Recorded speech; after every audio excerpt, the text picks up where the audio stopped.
Good evening. We're going to get organized here in just a second. It took us a little bit longer because it's Counselor Zanotti's birthday today. I wasn't going to tell him. I'll tell him. I'm proud. But Counselor Jaloski's daughter made us a cake. Beautiful cake. So thank you very much to Stella. All right. At this point, I will call the June 17, 2019 City Council meeting to order and ask that you stand and join me in the Pledge of Allegiance. I pledge allegiance to the flag of the United States of America and to the republic for which it stands, one nation, under God, indivisible, with liberty and justice for all.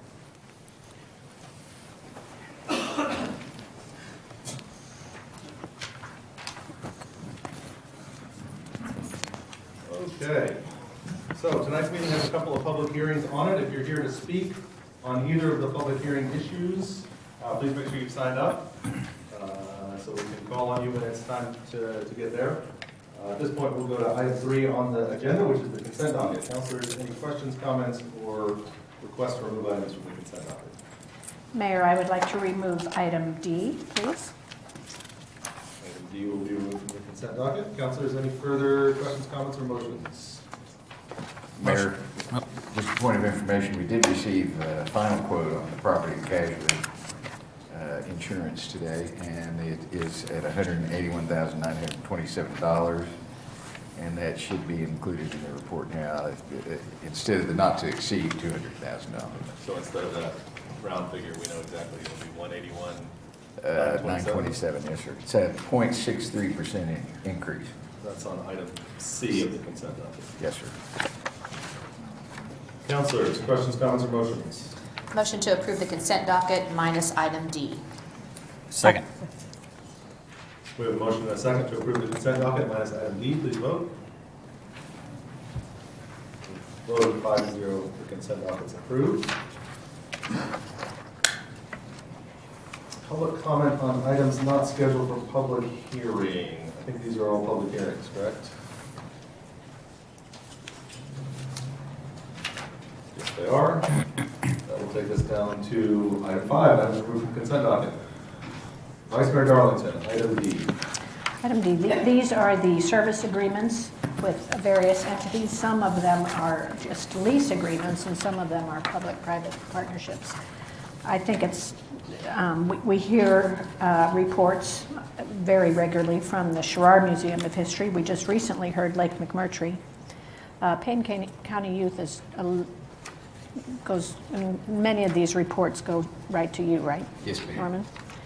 I just think it's very important for everyone to know how we work with other operations and whether it's working to our benefit or not. So we have not heard from Henderson Golf, nor have we heard from the Stillwater Area Sports Association. Yeah, it's my understanding those current agreements don't have a requirement that they come present, but if we request them to come present, they generally will, correct? Yes, sir. Is it possible to put an expectation of yearly presentation in these contracts at this point? If that's what you want, we'll add that to the contract going forward. I would also suggest a template for that report presentation. I agree with kind of the list, like whether it's financials or operations or kind of Number that. of people involved, you know, problems they've had, how they've solved them, how they're moving ahead, what goals they have for the next year. I would agree. Do you see that for all of these, including even the space leases, or do you just see that for some of the like use of? I see those as for the pure public-private partnership type of things, and I would include also the city pool and YMCA. Yeah, that agreement's not on the agenda though, so Right. we'll have to deal with that next time. So Henderson Golf, we already do Lake McMurtry, SASA. I think that's it. That's The next it, two. right. The others all have a requirement already, correct? Okay. Yeah. Okay, so would you like to make a motion to that regard? I'll have a motion that, for the reports? Or, All right, well, I would assume mean to approve these approve, contingent right. on right, those items being added to the agreement. sure. I would like to move that approve these service agreements for fiscal year 20, contingent upon adding to their agreements requirement for a yearly report that will be fashioned, a template fashioned for that, covering financial, et cetera. Do you want everything detailed? No, I understand. We'll need to probably come up with a template and then bring it back through so that you can approve that. Okay, But as far as going ahead and adding that condition, we can do that, and we'll negotiate the template form with them and then bring those back for you to review and approve at Okay. a future date. thank you. All right. And is that limited just to the three entities, Henderson, McMurtry, and Sasa? Because the youth services is kind of a standard agreement that we have through the court. Tiny Paws is a lease, and White Rock Paddle Company is a lease. Right, the public-private ones are the ones that I would be mainly concerned with. I think McMurtry. They have a requirement in their contract. They are giving a report. But if it's not. We'll check it and we'll add it if it's not. Okay, so I think we have a motion on the table. Yes, we do. Second. We have a motion and a second to approve item D with those additions to those three contracts. Please vote.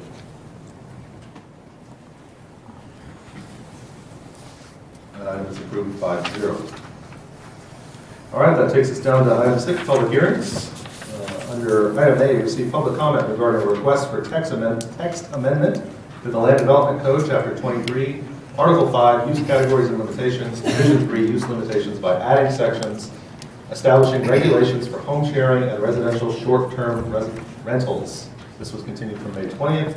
It's CC-19-69, and it looks like Paula Dennison is here to talk to us about it. Yes, good evening, Mayor and Council. What we have before you this evening is a text amendment that has come through the Planning Commission. It is on home sharing and short-term rentals. So a couple of things just to identify in the proposal. Currently, there is no permission for this type of activity in single-family or two-family residential zoning districts. Therefore, it is not allowed within the city of Stillwater in those zoning districts. So this text amendment is to provide the opportunity for this use to be conducted. It's being conducted. So what we have done in the proposal is to define home sharing, which is the property owner lives in that home. It is their primary residence, and they share the home or a portion of the home in some form or fashion. We've defined short-term rental, which is where the owner of the property, that property is not their primary residence, and they rent for a period of time less than 30 days, any number of those times throughout a calendar year. We have identified how to obtain a permit for home sharing. And that would be to come to the city of Stillwater, approach the city clerk, and present your tax certificate from the tax commission if you do not use one of the companies like Airbnb, VRBO, or any of those similar ones. If you use Airbnb or VRBO or any of those, then that company collects the tax and remits it to the state, and that is being collected and remitted now. So the individual property owner would not have that tax certificate from the state of Oklahoma. They would just do their agreement they have with that entity then? at Yes, that point, just to show proof that Just to that's- show the contract. We don't want a copy of it, we don't want to keep it, we just want to see it, and then city clerk can issue the permit. On the short-term rental, it's a little different because it's not the property owner living there sharing their home. So the short-term rental, the proposal is for that property owner to obtain a specific use permit. You've got 3 ordinance copies in your packet. One of them was staff's original recommendation. One of them is the Planning Commission's recommendation that came out of their meeting. And then the final one, after further discussions and information from the public, because we've had a lot of public involved in this conversation, they've provided a lot of additional information to us. So the final one is where the SUP goes to the Planning Commission only. All the other SUPs that y'all see that are crafted in our land development code come to y'all with a recommendation from the Planning Commission. But the final ordinance would only go to the Planning Commission for SUP approval. Any appeals for that approval, that would come to the City Council. But there would not be any SUPs for short-term rentals if this is the ordinance that y'all approve. One of the reasons for that is because many of the other communities across the country, especially those where the property owner is utilizing the companies to do this for them, the Airbnb, VRBO, et cetera, they don't have a permission type of approval or permitting process. Here in Stillwater, we believe that it is important for the neighborhood to be notified that commercial activity is occurring within their single-family or two-family residential neighborhood. So that's why we had put the SUP process in there. Concern from the public was the length of time, Planning Commission and City Council, all the notice requirements. The other concern of the public is having to do the full specific use permit application, which includes a drainage study.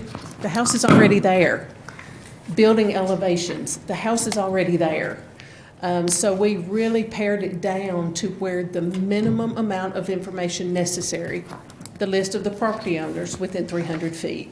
That's for anything that goes out under statute for the zoning piece of it. The filing fee, the aerial view or some other visual showing that there's adequate parking on the property for that intended use. So those are the things that we have pared it down to instead of the many and large and expensive other items that a typical specific use permit does require. So that's what you'll see in that final ordinance. And Paula, real quick, Yes. what would be the final total cost of that? The SUP, the 300-foot notice, and the parking verification? It depends on how the property owner determines to obtain that information. They could print out an aerial off of our GIS map and mark on there where the parking is and how many spaces they have. And then that would be the cost of ink and paper to them. Okay. The property owners list, that runs anywhere from, I believe it's still $50 at the county assessor when he prepares it or his team prepares it, up to if you have an engineer, architect, or an attorney prepare it, whatever they charge for that preparation. And then the specific use permit filing fee is, if I recall correctly, $250. That includes the required notice. It would not be up to the property owner to send out that notice. Mm-hmm. That's included in that filing fee. Sure. Okay. And we'll have specific instructions, so if anyone's interested in doing this, they would, obviously, step one, directions, so it's our instructions so that it's not Yes. intimidating and confusing and. Right, just like we do any other Yeah. SUP map amendment, plat, anything like that, we have a checklist that's not only for the applicant or the designer, but it's also for staff, so Staff staff to be can able to- verify that the required information on that is being submitted. Any other questions before I move on right quickly? Yes, sir. The permitting process for the home sharing, Yes. what was the cost on that one? $10 for an annual permit only. They do not have to have the SUP. So the short-term rental would have the SUP plus the $10 annual permit after the SUP was obtained. And that would be a one-time obtaining the SUP. And They then don't the have to do $10 that permit every year. annually. What is the methodology, or how do we determine whether it's their primary residence or not? Proof of ownership is included in this. From the city standpoint, we can check utility records. Normally, if it is not their primary residence, the owner's address is somewhere else, as opposed to where that property is located. Okay. Paula, can you explain why the Planning Commission recommended just the home sharing piece of this? Yes, ma'am. Part of the Planning Commission's discussion, and I believe those minutes were included in your packets, but part of their discussion was that there is some concern about not just short-term rentals and those impacts from that. Noise, number of vehicles, the coming and going, the upkeep of the property, but they took that over into also long-term rentals. So the Planning Commission is actually recommending the home sharing piece of this only, and they would like for council to direct staff to bring back language that joins the short-term and the long-term rentals. They did mention a couple of specifics, the noise, the whatever else that occurs on some of those properties, the trash, where vehicles are parking, were their primary concerns. Now, if an individual lives in a neighborhood and has a homeowners association and they prohibit this from happening, that means they don't go through the city process? Well, no, this is their opportunity, the neighborhood's opportunity to show up and voice that at the Planning Commission level. The city does not enforce private restrictions. Okay. So I've mentioned a couple of additional considerations. That's the SUP approval at the Planning Commission level only with appeal to the council, and then just showing the contract with any of the company providers, Airbnb, VRBO, et cetera, in order to obtain a permit. Unless you don't use them, then you would need to show your tax certificate from the State Tax Commission. Be happy to answer any more questions. I know I went through this rather quickly, and here again, you do have 3 ordinances that were included in your packet. One is on the agenda under ordinances later this evening, and it is the one with the SUP for Planning Commission only. But it includes both home sharing and short-term rentals. Yes, it does.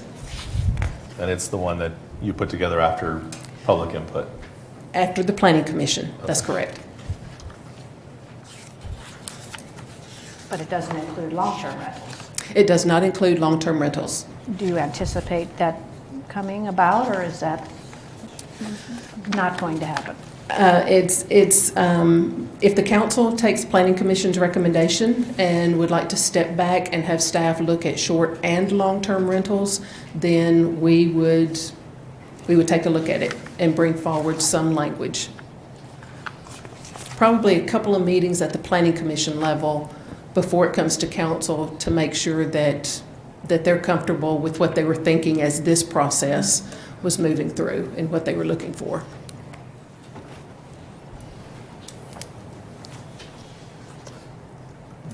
I'm not sure I fully understand the distinction the Planning Commission is making between short-term and long-term rentals and what they want to see differently between the two. Are they saying that the restrictions in the short-term should also be on the long-term? That was not my understanding.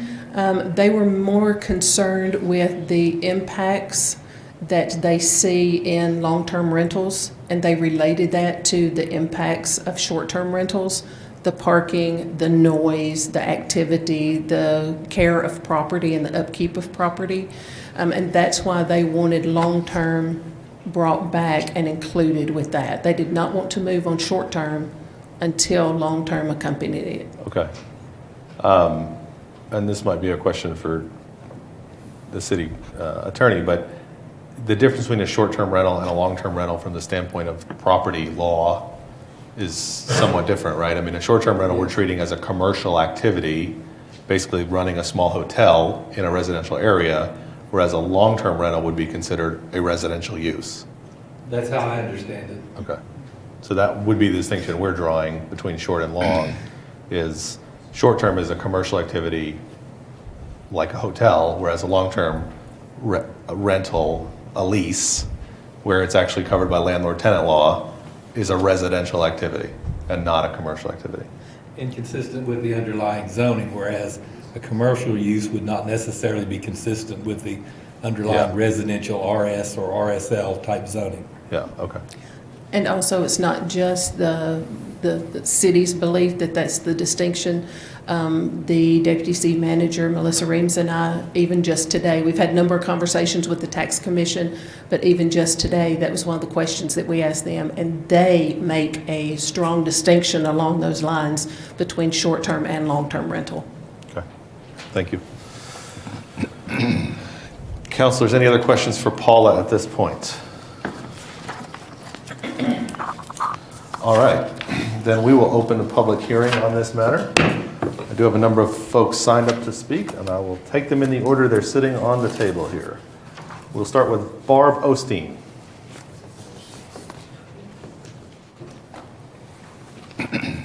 Hi, good evening. Thank you for having this meeting that we could attend and express ourselves. I'm Barb Osteen. My husband Vic and I moved here from Tulsa 2 years ago to retire. We were in Tulsa for 40 years. We've always taken advantage of Airbnb and VRBO when we travel because it meets our family's specific needs. So when we moved here, our house was laid out in a manner that made it very easy for us to do something like that. So we decided to try that.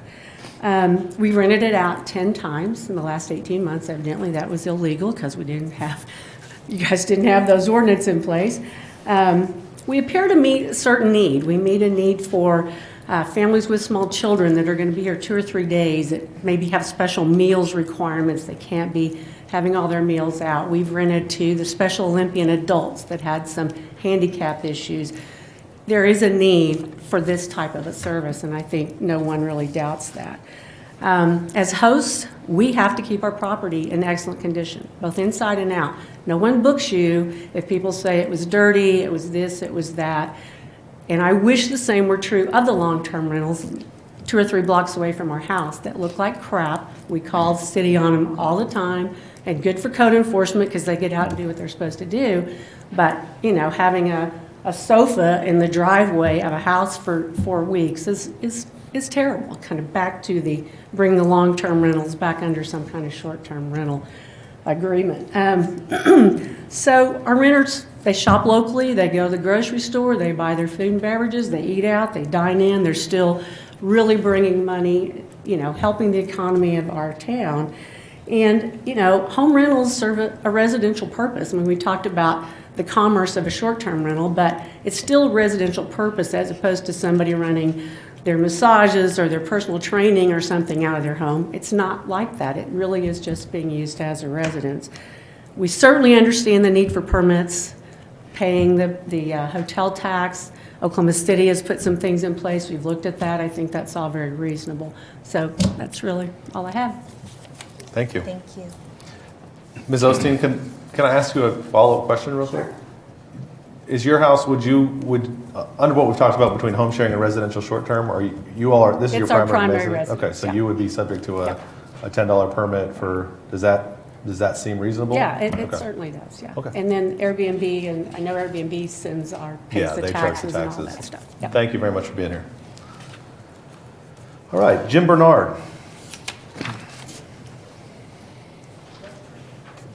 I appreciate the opportunity to speak to you all.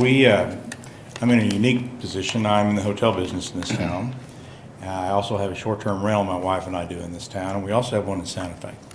So we're very used to what you all are proposing to some degree. Santa Fe has over 700 permitted short-term rentals, and they basically qualify those as in a residential area that you're not primarily living in. They only allow 3 in a row. So, I mean, actually 2. Only 2 in a row. The third one does not, you cannot get it. So that's about the only stipulation they have. You don't have to go for any commission. You don't have to go and get rezoned in any way, shape, or form. You just go in and meet the requirements that you all lay out, and immediately you get your permit. That does include, meeting all codes and all the things that go along with that. We collect the lodger's tax in Santa Fe, and I'm already collecting the lodger's tax here in the city, even though I'm not sure it's enforced yet, but through VRBO and Airbnb. So I would encourage you to leave those things, make it a simple permitting area. It's a little surprising to me that people are trying to classify our short-term rentals as the same as a long-term rental that might be in the war zone around the university. You'll find the majority of the people that are probably sitting in this room, my wife's short-term rental here in town is number 1 in town. If you go to VRBO, it'll be the first one that pops up. We have a major investment in that. It's right behind our home. I think you'll find other folks that they have purchased homes next to their residences just to protect the area around them and are now using that for short-term rental. And you'll find that those homes are extremely well kept. No couches out on the sidewalk, and there are not party houses. So the idea that we are trying to create another nuisance area for the city, I think is far-fetched. Most of these homes are extremely well kept. You're not going to rent them to anybody that's going out to tumbleweeds or anything like that, because we don't want to clean up the mess. We take care of that in the hotels and in the long-term rental. So I would encourage you to make this a simple matter.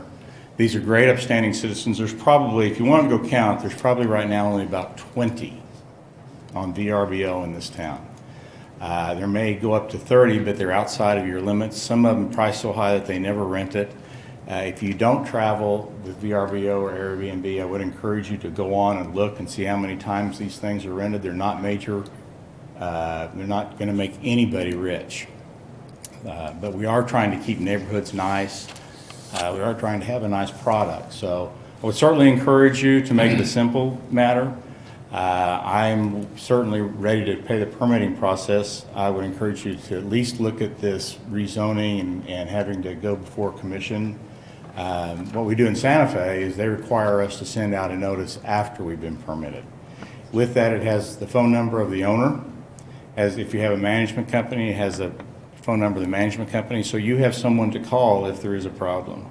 And they still have to live up to all the noise and all of the regulations that the city has. So I think it's a great idea that you're going to do this, but let's make it so it's not running people out of business and encouraging them to operate in a good fashion.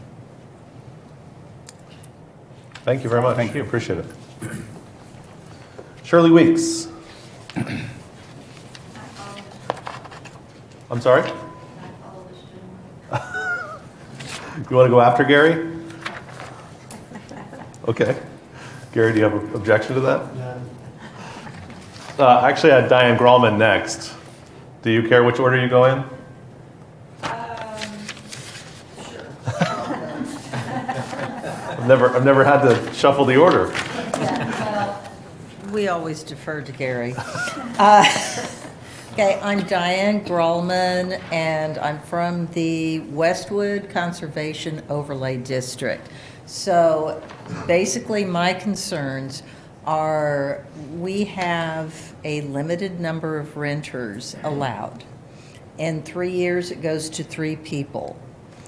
Right now, the only way you could have 4 non-related, and I'm talking about non-related people, is if you've been grandfathered in.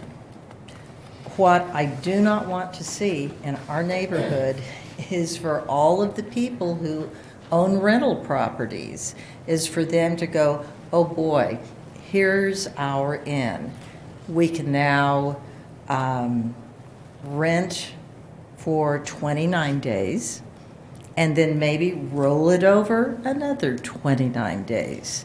And in essence, keep properties that might have gone to single family completely rental forever and ever. We actually have several houses, I'd say 4 or 5, that were built only for 4 students.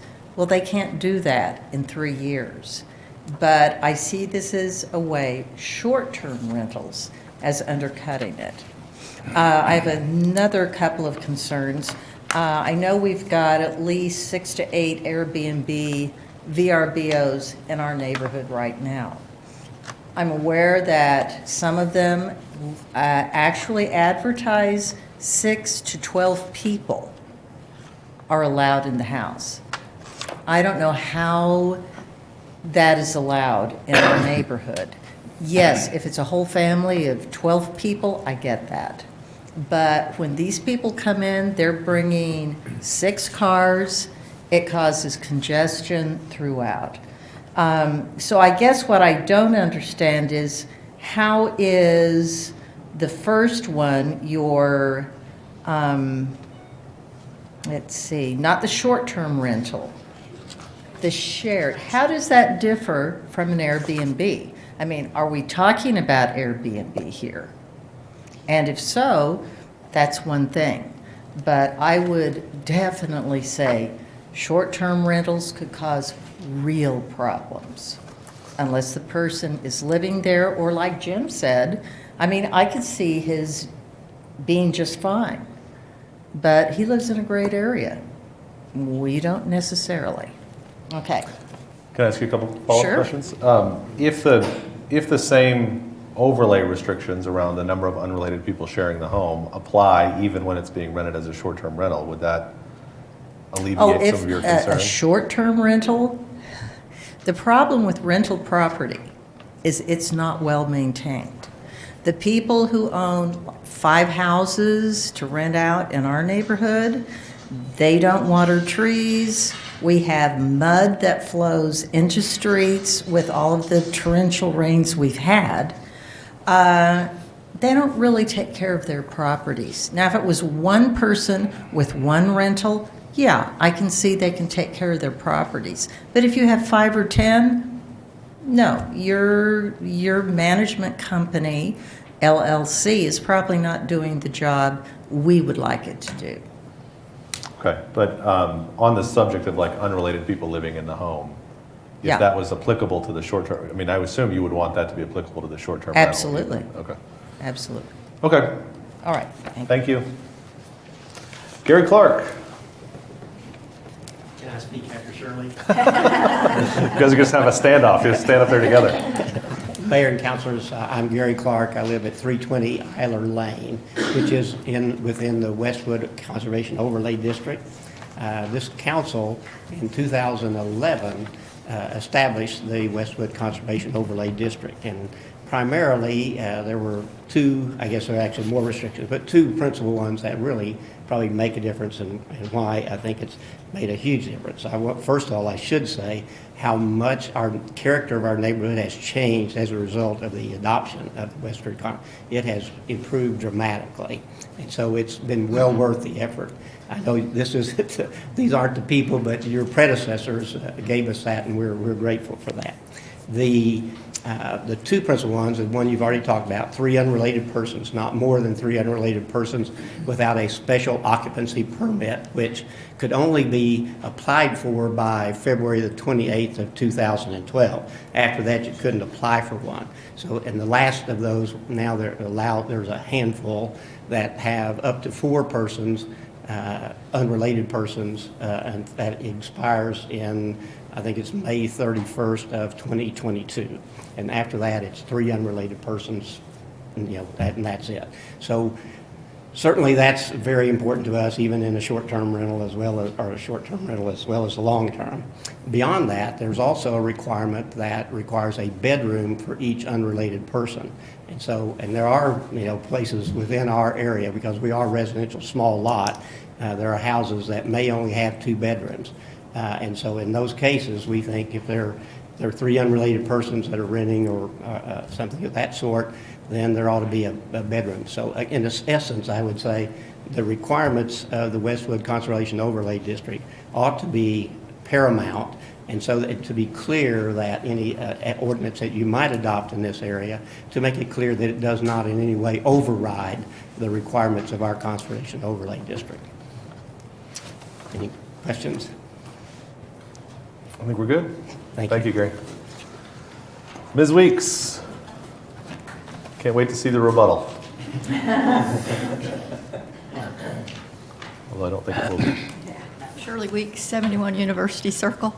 It was my hope that Bob would cover most of what I had to say, and I would just say thank you for your service and sit down, but unfortunately, that did not happen. Okay, I'm concerned that a house can be classified commercial in a residential neighborhood, so sales tax can be collected, and the negative impact of this action on neighborhoods. I had a very rather harsh comment about the information that was provided at the Planning Commission, but Apollo gave good information tonight, and I think explained some things about the tax permit. I would have really liked to have seen more information about how other cities have handled this. I would have liked information about the negative impact on neighborhoods, and if there were ways those cities had found to help neighborhoods. I thought the information should be from towns of our like size that had a major university. I think having the size of our community and a university and as many rentals as we have has a great deal to do with some of our thoughts about this type of housing. I was wondering if we could have adopted a residential commercial zone for the purpose of sales tax. Could that have been underneath the residential, and then therefore residential requirements for housing would have come into play? I just don't quite understand a commercial zone next door to me. It just seems rather odd, and maybe it's irrational, but objectionable. And keep in mind, I live on University Circle. There are 2 owner-occupied houses left.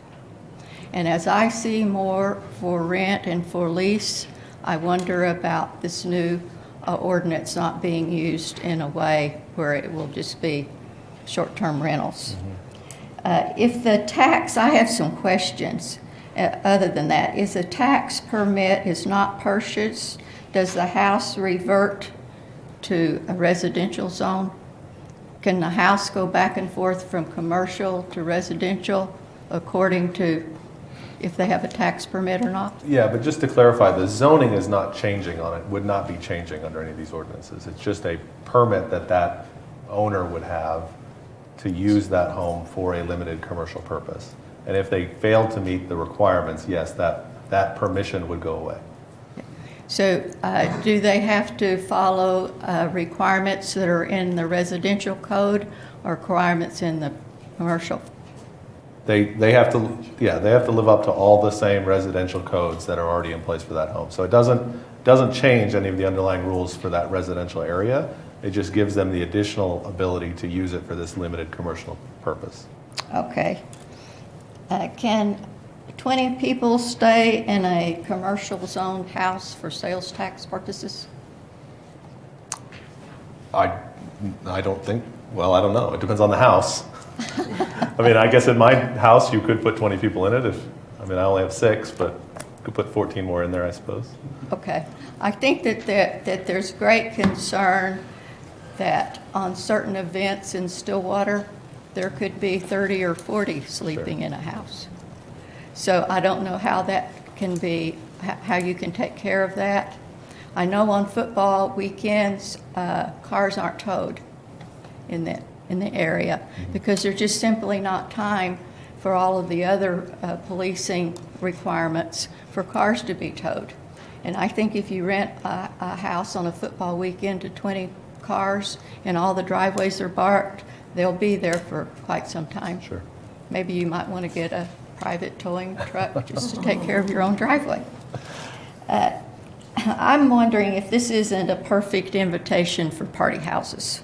Someone else spoke to that. I'm concerned that $10 is not an appropriate fee to be considered the expense of city government and the service we give to people. I think that you could consider the type of operation you run, and you should have more appropriate fees. $10 will hardly buy you a hamburger anymore. I would urge you to table this short-term commercial residential neighborhood until more information is available, reviewed, and a lot of the questions answered that people have. Special focus should always be placed on the negative impact on residential neighborhoods. That's my major concern. And I know one of your goals are to preserve residential neighborhoods.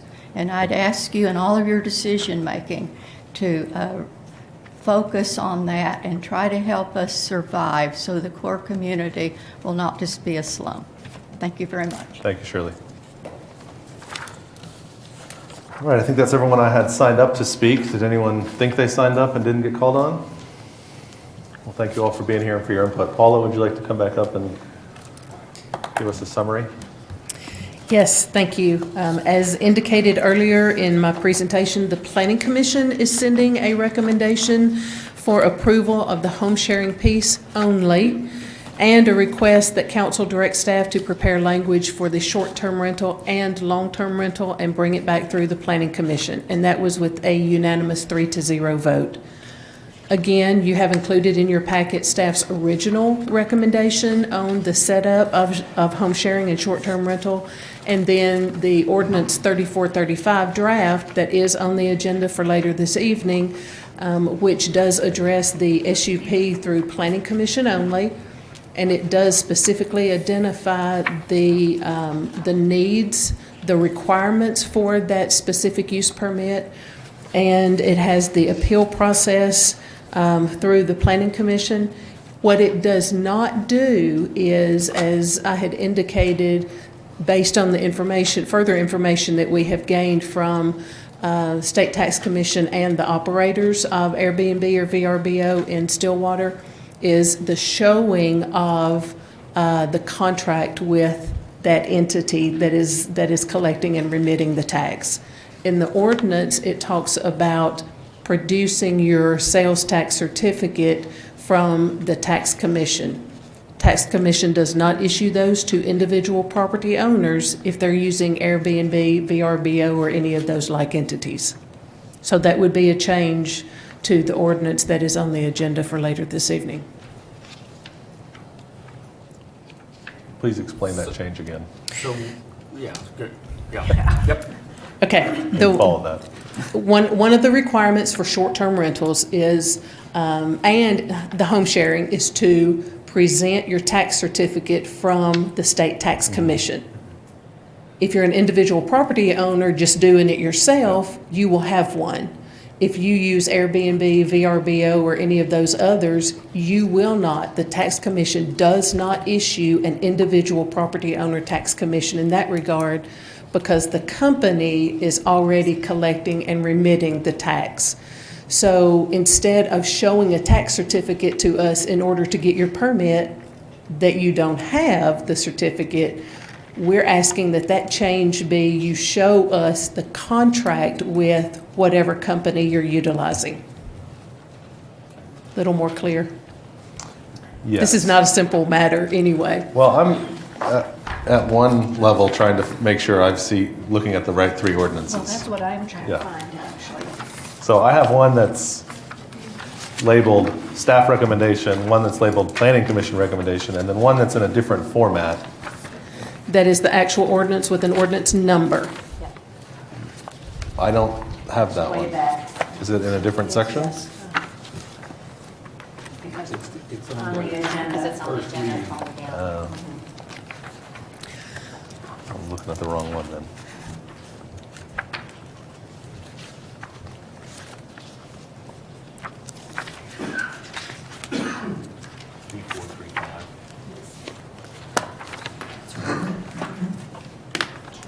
Okay.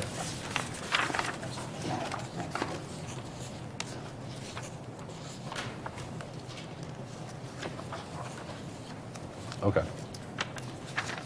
So this ordinance, 3435, is not what the Planning Commission recommended, but it is what you wrote after the Planning Commission recommended, including. The ordinance 3435 that you have on the agenda tonight is the staff's proposal that was taken to the Planning Commission with the adjustments that have been brought to our attention by the Tax Commission and by the operators of the home sharing or the short-term rentals here in Stillwater. It is not only the Planning Commission's recommendation. It has that in there as the home sharing, but it also continues to have the short-term rental in that ordinance. So it goes beyond their. It goes beyond the Planning Commission's recommendation, yes. But we'd also need to add to this ordinance, this draft of the ordinance, this ability to show your VRBO contract instead of your tax certificate. Yes. And we could make that adjustment between first and second read if you just read the title on this tonight. Because one of the problems that we're running into is that July 1, the tax goes into effect. And we have no way to permit any of these properties. So we at least need to get something on the books that would, at minimum, get us an interim process. And then if the Planning Commission wants to go through and do all of its study on short and long-term rentals, that would give them time to do it. But at the same time, you would be able to address the initial issues and give the residents of the neighborhoods an opportunity to be heard if an application is made for a short-term rental in their neighborhood in the interim. Okay. I'm going to sort of break down the issues that I see right now, and we can maybe talk about them individually. It seems like the home sharing piece, where we're talking about someone who lives in the house, renting it out every once in a while, and there's a $10 permit fee, and they pay their tax, or they, VRBO collects it. Everybody seems to be fine with this. The Planning Commission recommended that part. Yes, they did. The public speakers seem to be okay with that part. That seems. Is there a distinction between, so if I own a residence and I book through Airbnb, does Airbnb make a distinction between a longer stay, like if he stays 3 days or if he stays a month? Is there a distinction? Does Airbnb make a distinction between what we're making is there? No. No. So it's not necessarily length as much as it is we're making a distinction between if you own the residence and live there or whether you. It wouldn't make any difference to the owner's listing on Airbnb. Right. It would just make a difference on what permit they're supposed to have from us. Okay.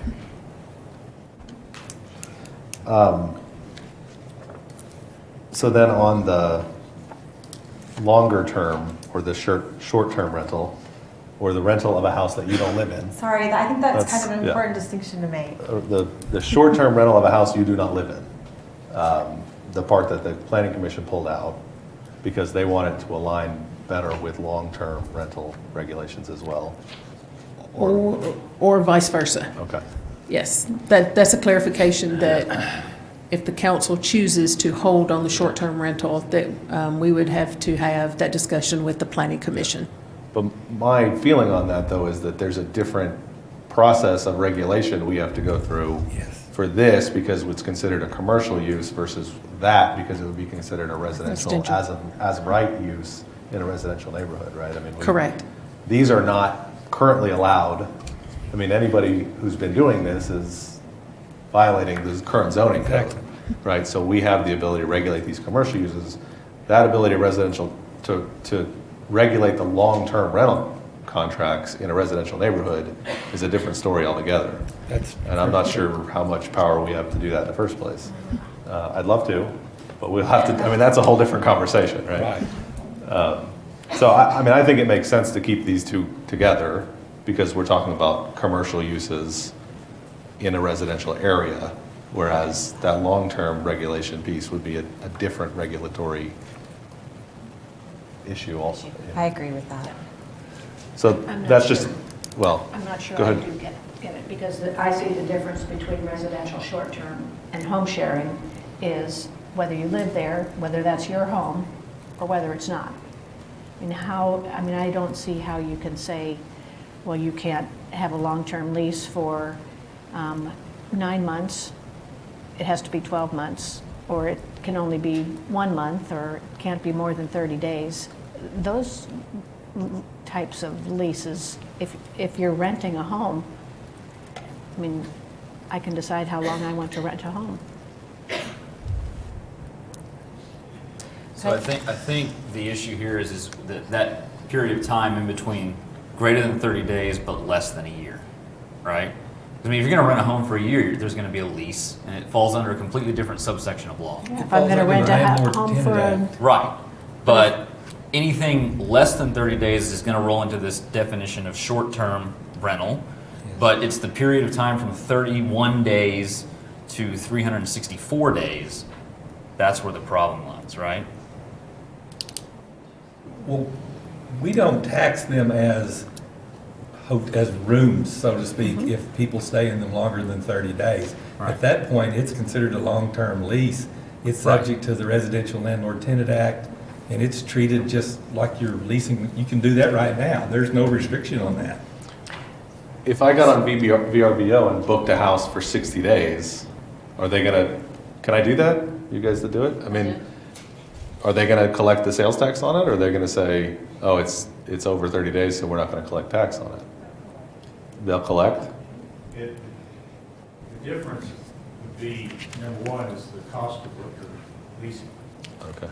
Okay, so you're leasing a house under a lease at $350 a month per room. I guess that's kind of standard around now.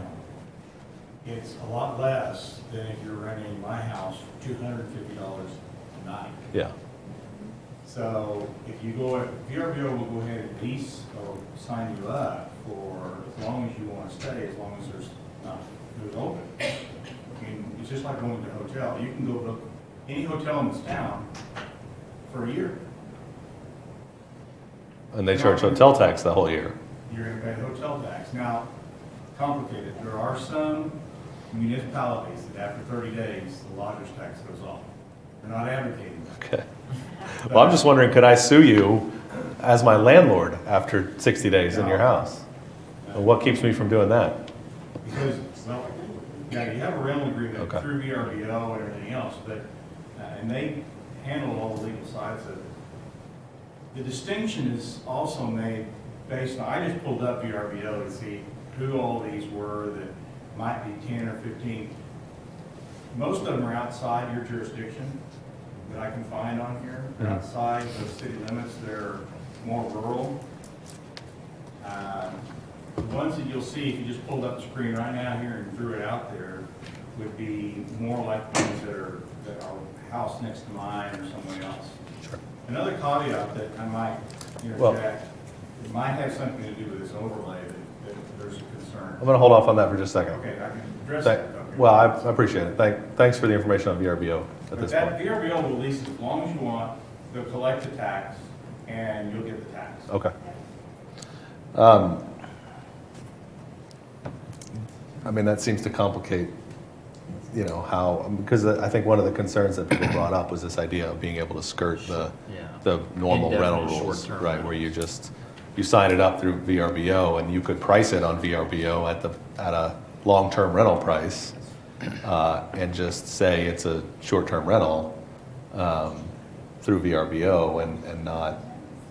Although that doesn't make any sense why you do that, because you'd have to pay rental tax. You'd be paying an outrageous You won't cost. see that in that. You really won't see that. And if you like go to any other municipality, you just don't see it. Okay. Unfortunately, we have to consider all of the possibilities. When you have the long-term rentals like in this overlay area, that's a whole nother world. Sure. Thank you. So, Vice Mayor, Yes. did we get anywhere with that conversation?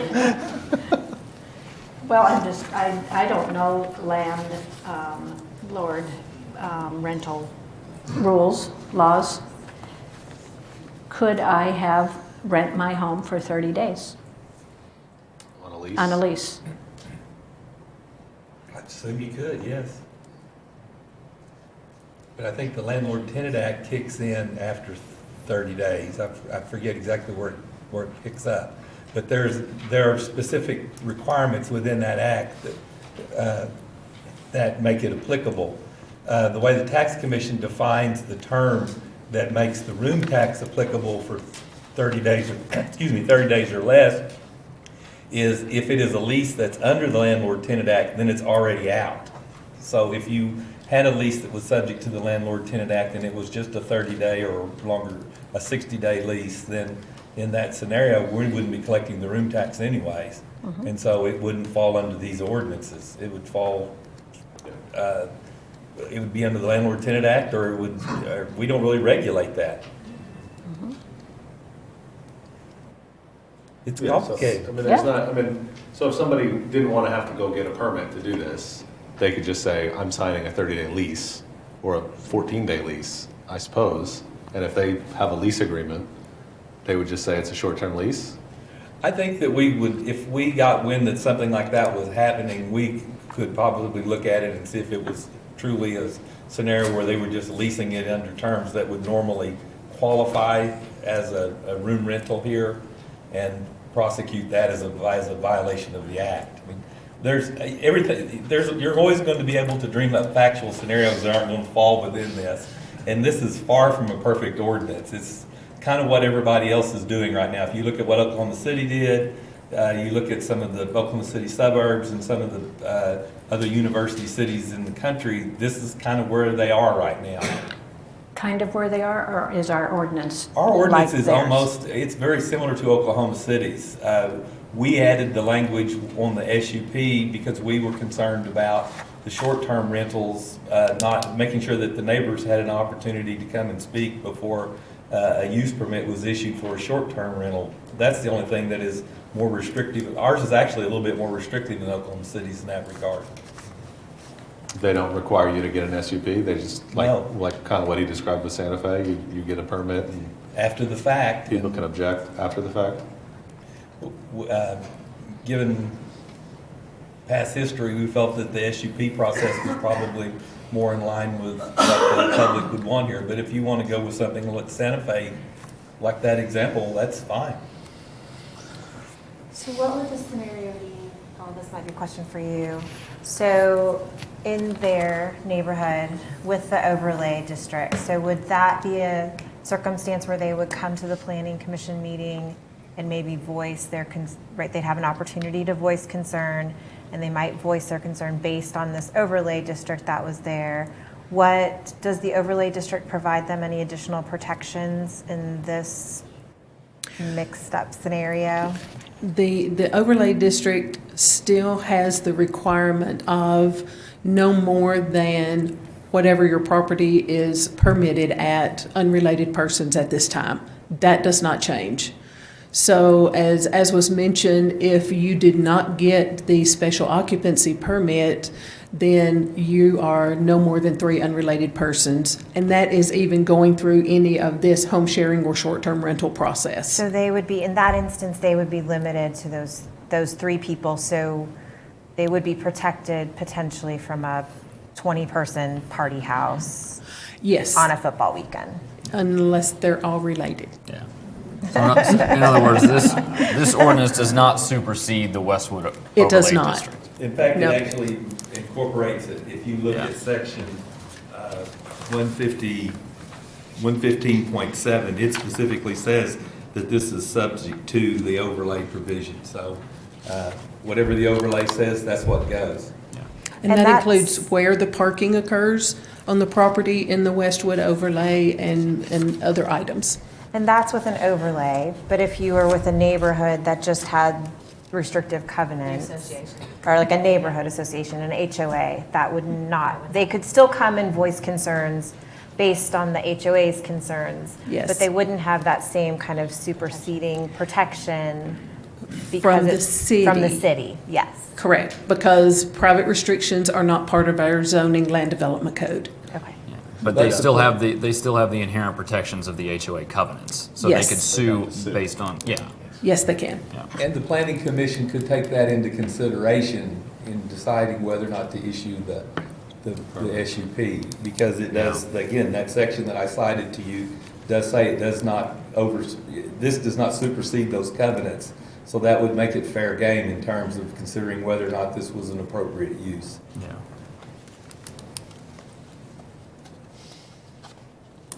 Wow, there's been a lot of really interesting, I think from the people that do this, it is like you realize if they do it as a business, they obviously would take care of their property because they're doing it as a business, even more so than maybe our long-term rentals. Maybe they should have stayed in those, yeah. Right. Choose the nicest one, and Right. go back if it's not nice. So And there's you're right about it. Exactly. So definitely that to consider, I think, but then, Yeah, the flip side of that though is when it's your neighbor and they're not that conscientious. right.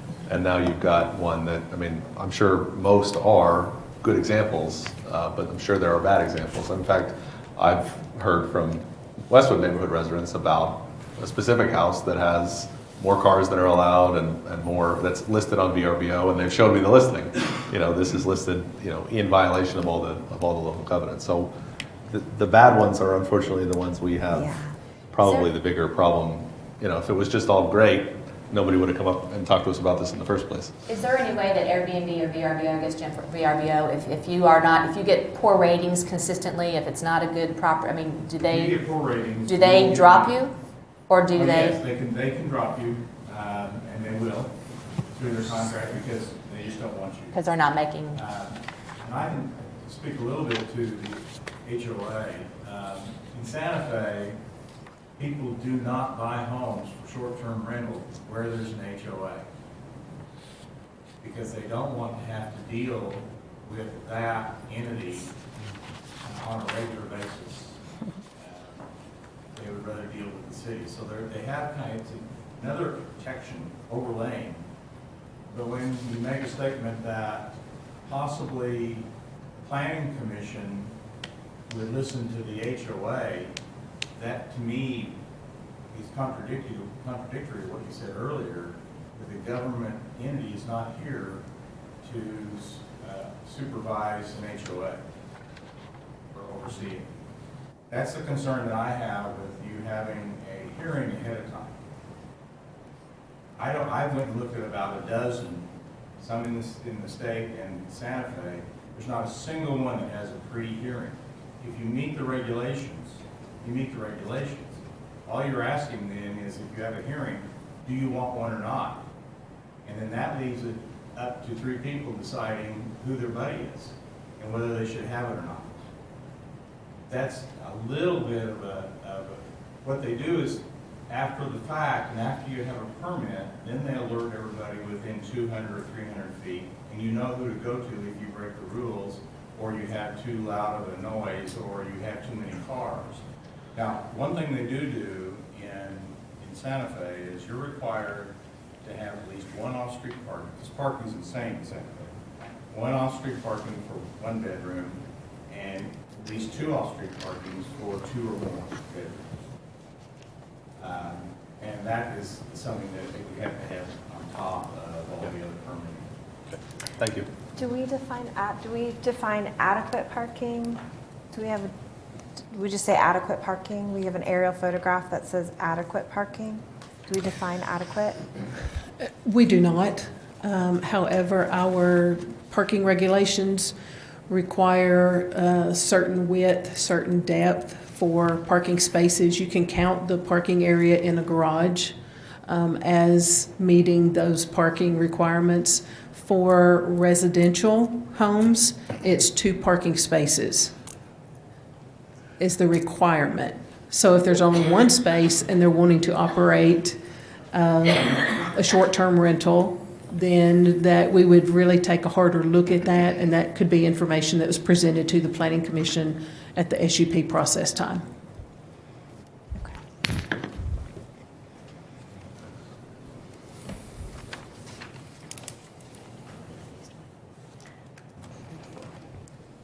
We don't have a meeting next week.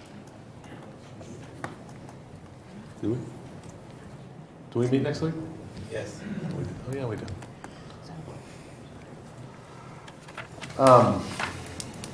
I'd like to see more specific parking requirements. And I would like to think some more about the pre-hearing requirement.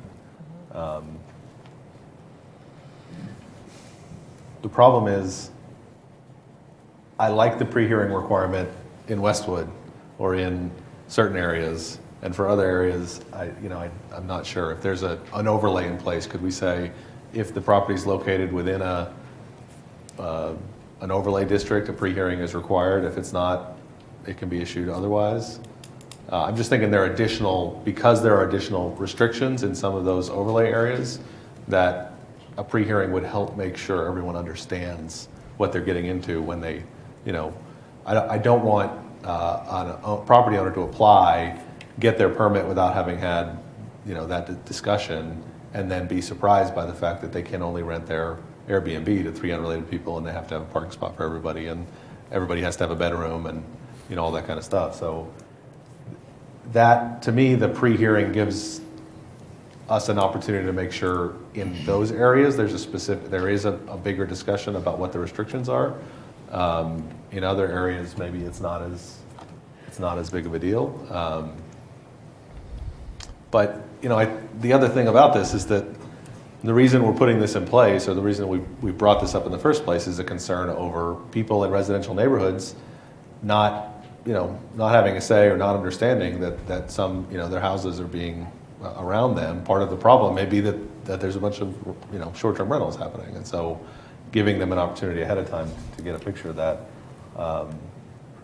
would be good. I'm not sure where to go on that one. Your comment on the SUP, though, for the overlay district, wouldn't that be covered in the permit process? I mean, when you fill out a permit, you would put down your live on University in the overlay district, and the person who was reviewing the permit would say, do you know this is in the overlay district and these are the requirements? And I agree with Shirley that that's worth more than $10.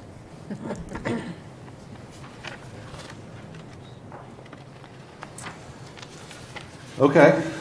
I think there should also be a recommendation, or there should be a requirement that if it's in an overlay, those specific overlay requirements are listed in the VRBO listing or in the advertising that says this property is in an overlay district that is subject to certain restrictions. So people, when they're getting on and renting it, they see it too. I just don't want people to be surprised in some of these areas where you go, oh wait, I can't book 8 people to that house. If the owner is not doing a good enough job communicating that. I don't want the neighbors to bear the brunt of someone not having communicated that well. What do you guys think? I didn't ever close our public hearing. I'm going to go ahead and close our public hearing. We can do a first reading title of this. You can do a title only read, and then we can bring back these changes to the meeting next week. And if you want to have a second hearing, we can schedule that as well. Of course, people will be able to speak on it anyways, because it'll be an item on the agenda. So what would the other than making the fee more than $10, or what are the other changes or are there other changes that you all would like to see? Well, I hope that when you determine the fee is $10, that will cover a portion of your cost. We can evaluate that and make sure. So the other questions then would be whether we're good with keeping both short-term rental and home sharing in the ordinance, and then whether we want to do a pre-hearing on the SUP or do an automatic renewal with this sort of notice requirement afterwards. Does anybody have strong feelings one way or the other?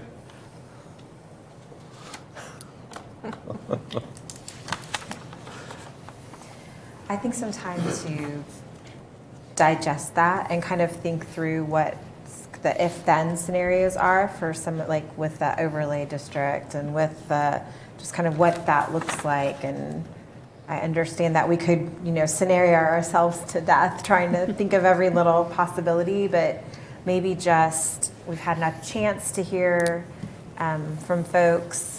We've had, I think, a good conversation here. We've heard a lot from staff as well. Maybe just some time to kind of take all that in and think a little bit more about what the actual specifics are but with those things that you just mentioned as kind of the topics to look at. If we first read it tonight, can we make that decision next week? Yes, we can bring you back a draft that incorporates all of these items, and then you could discuss those, you could make adjustments to it, and then once you get the text the way you want it, you can vote on it, and that will be the draft going through.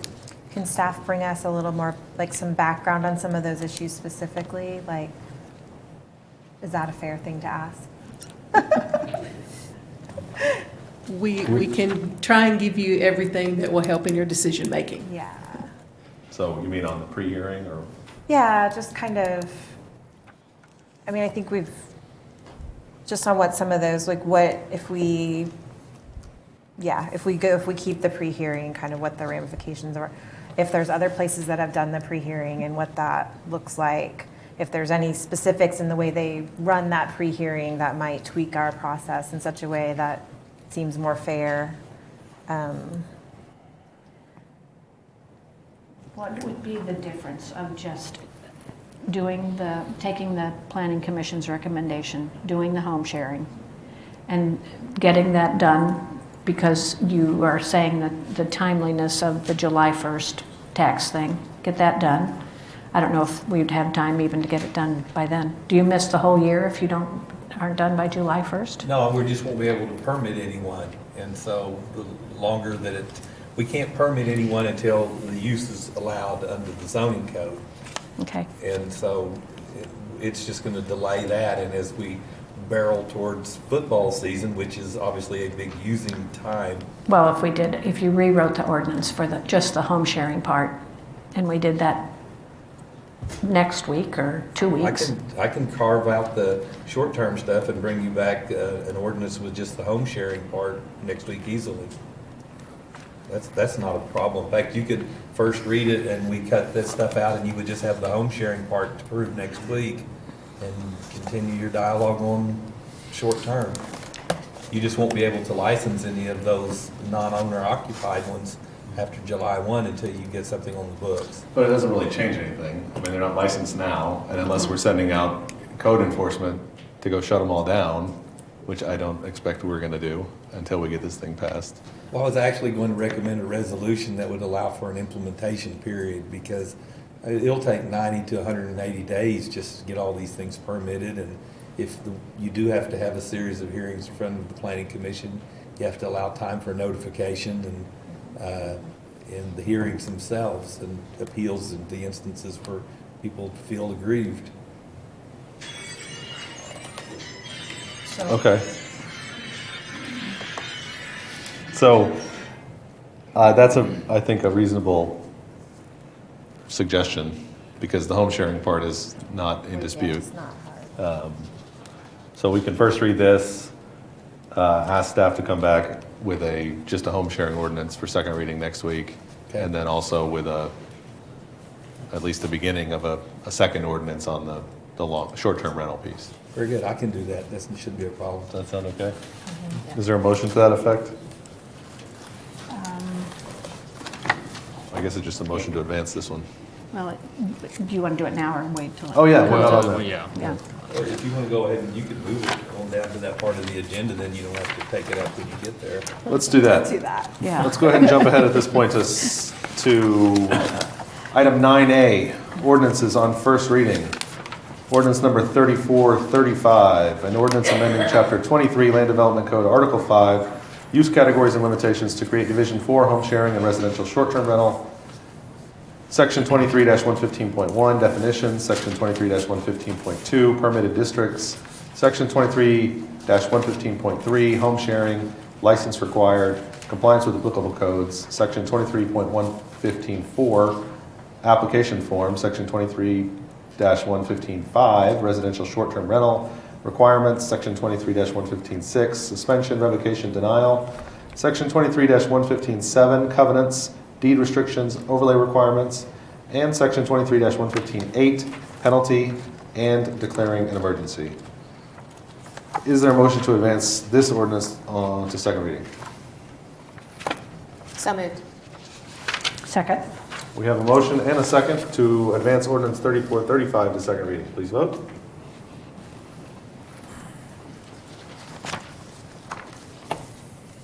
With a vote of 5-0, the ordinance is advanced to second reading. Thank you all for the comments and discussion. we'll certainly still be talking about the longer-term rental part of this, so stay tuned. All right, we'll jump back now to item 6B, receive public comment regarding request for specific use permit for a medical marijuana dispensary at 911 North Perkins Road. This is CC-19-87. Ms. Dennison. Yes, thank you. Once again, a SUP request for a medical marijuana dispensary. The property is located on the east side of Perkins Road, just north of the substation, south of the substation. The hatched area is the property. If you go south, McElroy will be the next street south, not shown on here. So this is north of Pizza Hut and Taco Bell, if that gives anybody reference. The location.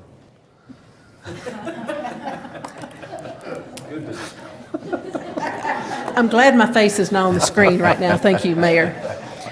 The property is zoned commercial, which once again does require the specific use permit, and circled is the actual bay that the dispensary is proposed to go into. Be happy to answer any questions. Thank you, Paula. At this point, I will open the public hearing and close the public hearing as there's no one signed up to speak. What are the recommendations for Planning Commission? They recommend approval with a unanimous 3-0 vote. Councilors, any questions, comments, or motions? It's our favorite subject.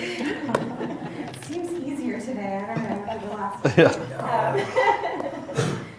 Motion to accept staff's recommendation for a specific use permit at 911 North Perkins Road. Second. There's a motion and a second to accept the Planning Commission recommendation. Sorry, thank you. To approve this permit. Please vote. With a vote of 3-2, the request for specific use permit is approved. 6C, receive public comment regarding a request for text amendment to Chapter 23, Land Development Code, Appendix 1, Form-Based Code. Oh, we have a memo to postpone this item? We do. So we will not talk about that anymore. Have a specific date? Do we need to move to postpone? Yes, to the July, I'm sorry, if you can dismiss it, we will advertise the new August 5th hearing date. No action. All right. Thank you, Paul. Item 7A on general orders, approved bid recommendation for citywide janitorial services. Mark White. CC-19-91, Mark White is here. Hello, Mr. White.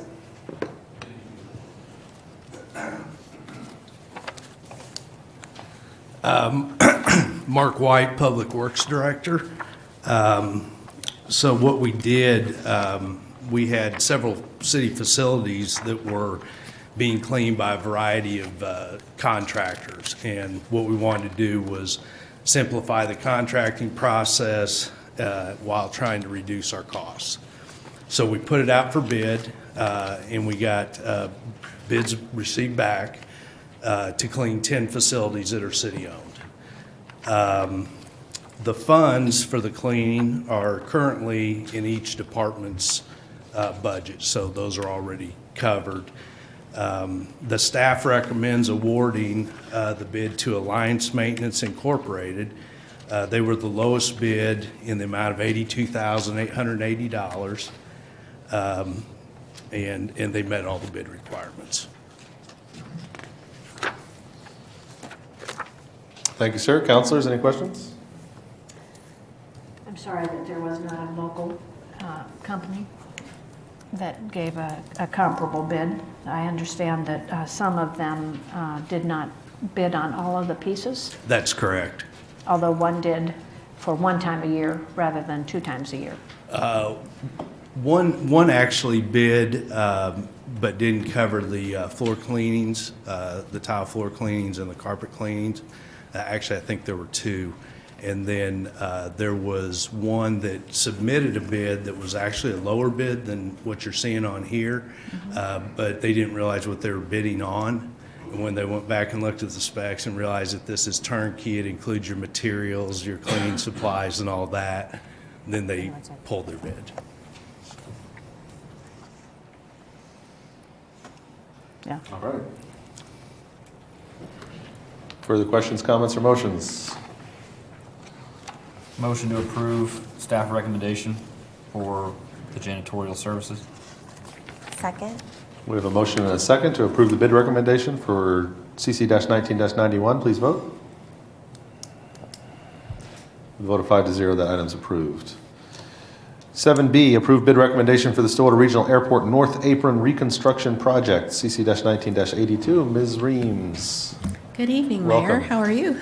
Great. This evening, I'm standing in for Airport Director Paul Pregel, who is presenting actually at an airport conference in Boston right now. So, standing in for him. The first item this evening is to bring before you the bid to construct the first phase of our airport, or our apron expansion and rehabilitation. This is funded through the Airport Improvement Program grants. We went through the approved bid process with 2 people bidding on the project, and we awarded the bid, or would like to award the bid, to the lowest bidder, Contech. Because their bid was significantly lower than the allotted funds by FAA, we have now been able to expand the project in Phase 1. It basically is going to encompass the original Phase 1 plus a substantial portion of the Phase 2 project. Contech bid proposes to deliver the 2 of the 4 proposed pieces. With the additional savings, we're being able to move up the completion dates. And our recommendation coming to you from the Airport Authority is to approve the award of the bid to Contech. Thank you, Melissa. Councilors, questions? Just an observation. I think looking at the bid numbers are so interesting.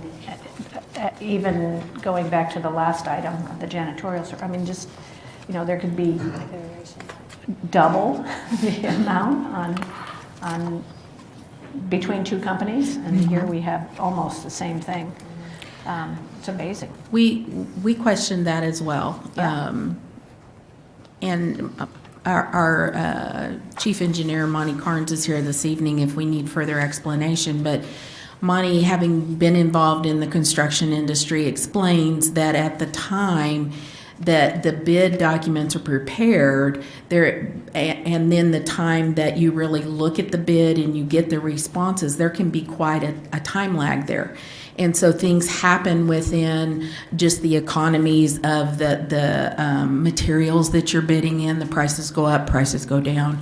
The demand for contractors can go up and go down. It's all that economies that happen to us over a period of time. And so that is it through our investigation, because it is concerning when there's these big swings. We feel like we have satisfied those questions in our own mind as to what generated these big swings. Well, I'm certainly trusting that you have done that quite conscientiously. Yes, it's just amazing to see even the difference between the 2 bids and the difference between the Contech bid and the engineer's estimate. Right, right. Do we have experience with this company? Not Stillwater personally, but they do have the good recommendations from some of the other. Monty may have had dealt with them. Okay. We have had some issues on airport construction projects.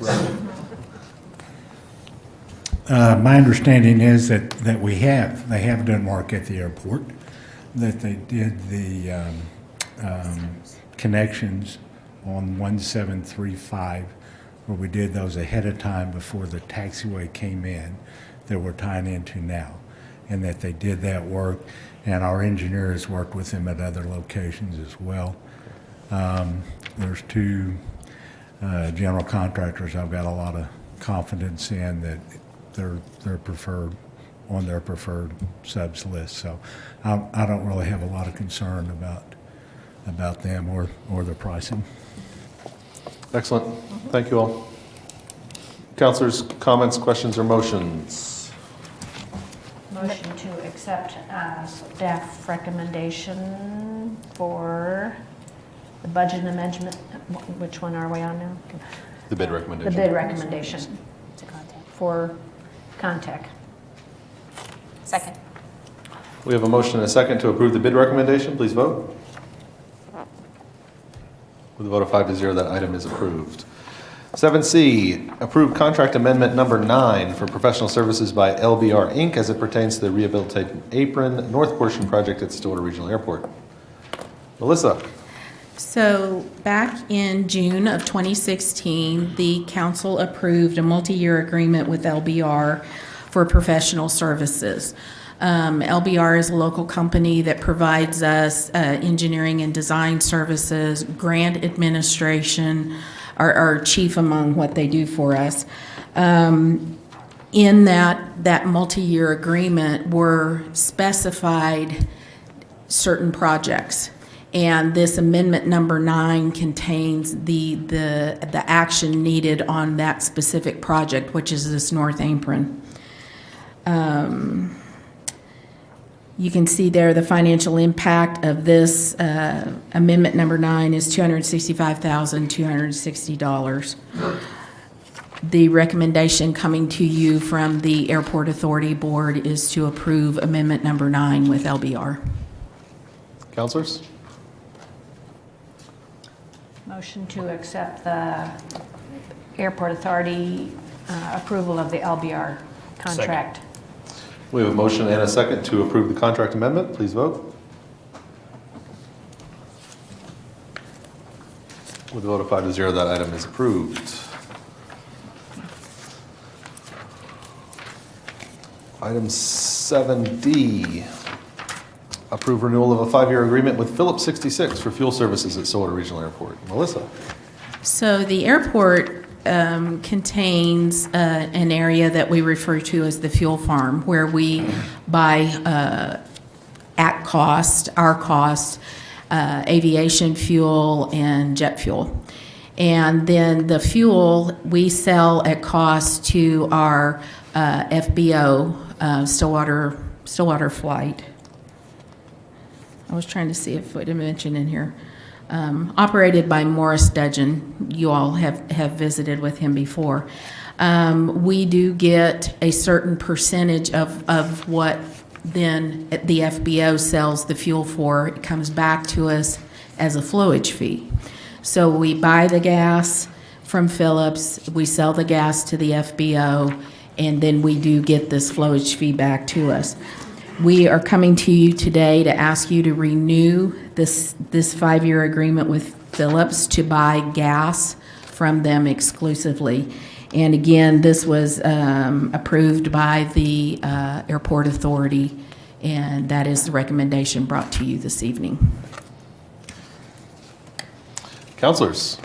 Melissa, just out of curiosity, how long has the hospital been buying from Phillips exclusively? The airport? Excuse me, the airport. Mr. Dorman, is this like our third? I think this is the third renewal. Right, and they're probably 5 years. Yes. 5, so the last 10 years at least. They're actually franchise agreements. The city is actually a wholesaler, much the same as a wholesaler within the normal fuel distribution chain in the private sector. Is this a contract that goes out to bid regularly, or are we? We went out to bid 5 years ago, and Phillips was the low bidder by a significant margin.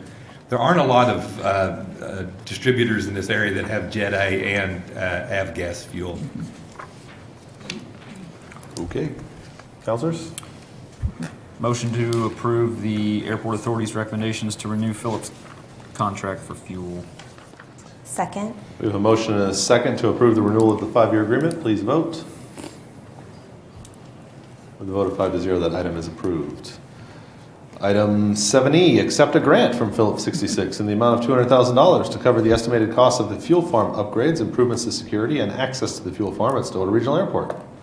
So Part B of our look at aviation fuel and gasoline is our fuel farm. And currently it is in need of some, I consider them safety, life safety issues. We have elevated tanks that Our staff have to use a ladder to climb up on so that they can test the inventory in the tanks and see the condition of the fuel. This grant provided to us by Phillips is going to allow us to install catwalks and upgraded fuel tanks. We're also hoping that if things come in at the cost we have anticipated to correct the fuel tanks and the structures around them, Paul was telling me about $185,000. And then that would leave us $15,000. We need to do some repairs to the road. I believe the road's off of Wright Drive and the road into the fuel farm. We've suffered a lot of erosion. It really is not, I don't even think it's asphalted in. It's kind of a dirt path back there. So we're trying to upgrade that as well. Just to provide for safety of our employees and maintain, as we are a wholesaler, as Mr. Dorman indicated, we have a certain responsibility to maintain the quality of the gasoline when it's in our hands before we sell it to the FBO. So we are asking you, and again, this is a recommendation from the Airport Authority, to approve that grant in the amount of $200,000 from Phillips. Councilors? Motion to accept a grant from Phillips 66 in the amount of $200,000 to cover the estimated costs of the fuel farm upgrades. Second. We have a motion and a second. A motion and a second to accept the grant. Please vote. Vote of 5-0. That item is approved. Item 7F, approved budget amendment transferring $110,000 from the fuel sales revenue account to the fuel purchase expenditure account for Stillwater Regional Airport. So this is the last item this evening that I will bring to you from the airport. Our estimate every year for the purchase of jet fuel and aviation fuel, it's an estimate, but we match the revenue against the expenditure because we are buying it at cost and we're selling it back to the FBO at cost, and then they remit to us this flowage fee. So to get us, we have had increased sales of fuel, which is great. That's our goal. But I need to come to you this evening and ask you to allow us to do a budget amendment to get us through the end of the year in a positive manner. We're going to increase the revenue, but then we're going to increase the expenditure. So as far as the books are concerned, it's kind of a null effect. That actually sort of makes sense. I'm glad. Thanks, Melissa. I love it when debits and credits work out. Motion to approve the budget amendment transferring $110,000 from fuel sales revenue to fuel purchase account. Second. We have a motion and a second to approve the budget amendment. Please vote. With a vote of 5-0, that item is approved. Thank you, Melissa. Thank you all very much. We already did ordinances on item 9, so that takes us down to item 10, reports from officers and boards. Mr. Dorman. Nothing to report tonight, sir. Thank you. Mr. McNichol. 2 items, please, Mayor. One, May was a near, it wasn't record, but a near record month in the amount of rainfall in 1 month. We had over 19 inches. As everybody is aware, there was some significant flooding in and around Stillwater on multiple occasions. And I really would like to thank our staff, our employees here, for their work in that. It was repeated. They worked long hours. We had great reviews from our customers about the services they provide. Some people didn't understand why barricades stayed up, and the reason they did is that the roads were undercut. There was virtually no part of or division of this city that wasn't involved in some way or another. Engineering, checking bridges and culverts and those kinds of things after water receded. Our finance people keeping track of the records because there's a possibility of federal reimbursement for some of that damage. Public works, electric, water. Kind of amazing to see them be able to repair a water line that's underwater. Water lines that were under dams. There was some fantastic work done by everybody, and our first responders that actually rescued people, some that drove around barricades because they thought that they could get through. Don't drive around barricades. Yeah, please don't. Don't make us put sand in the middle of the road to keep you from driving on it. So I just really want to thank our employees for going above and beyond. Absolutely. Thank you to everyone at the city who was involved in that.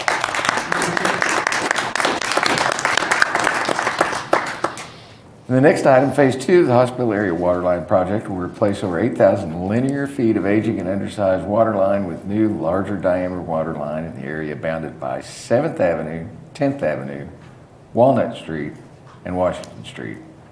Residents and businesses in the project area will experience water interruptions, street closures, and temporary on-street parking restrictions during construction, which begins in July. And there will be advance notice of all those things to those locations. We appreciate your patience as we renew and improve Stillwater's drinking water system. For more information, visit the current projects link for water utilities engineering projects on the city's website.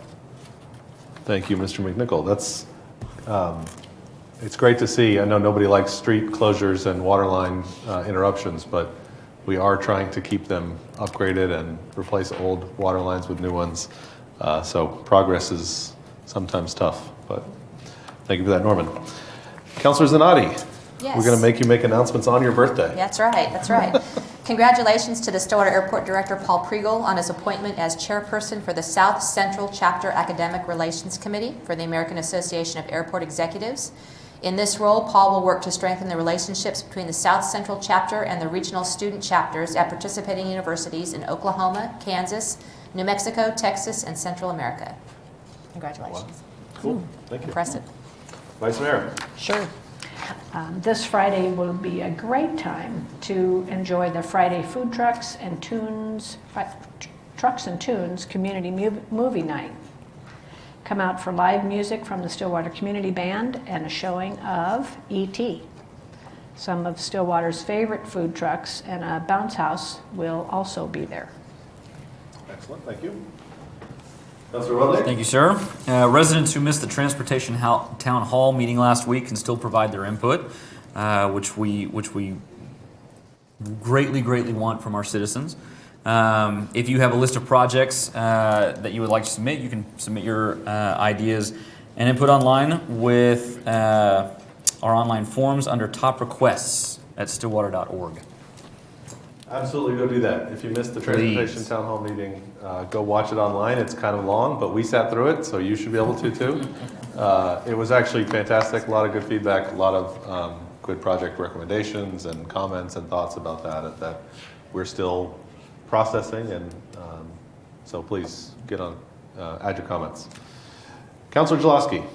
Okay, FEMA is now registering residents and businesses with flood or storm damage. Registration is the first step in the road to recovery.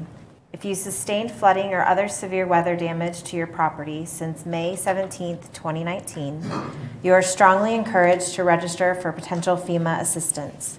Properties can include homes, businesses, agricultural, or vehicles. For more information regarding registration, go to our news page on the city website. Thank you very much. I've heard that even if it's a very small amount of damage, we would like to see people register just because it helps future planning, where this stuff happened, so we can plan better for future flood events. So please get on and register if you had damage. I have a quick update on the tax collections apportioned to the city of Stillwater last month. Our city collected $2.3 million and change in sales tax for May of 2019, which is below our projections by almost 1%. Our use tax collections were above projections by a double at about $250,000, which is great, but notice $2.3 million in sales tax, $250,000 in use tax. The sales tax being down more than makes up for the use tax being up, so please go shop in Stillwater. You can read a full tax update on the city's website under news. I also wanted to comment that the four of us are a little more casual. We've implemented the no tie summer meeting rule. I'm sorry, Bobby, we didn't let you know. But it's hot out, so we didn't wear ties. Sorry for those of you who did. Anyway, all right. And a bow tie. Man. Sorry, Meeks. I think that takes us down to item 13, adjournment. Is there a motion? Motion to adjourn. Second. We have a motion and a second to adjourn the city council meeting. Please vote. With a vote of 5-0, the city council meeting is adjourned. At this time, yes, ma'am? It's warm outside, it's freezing in here. I am in pain watching these kids out here. Is it cold out there? That they have to wait all the way till the end of this. You want to go do SEDA next so we can Yeah. have the Wintle They've been family? here, they've been here so long. I know, they civic duty, Let's see. right? Hold Yeah. on, I gotta find it.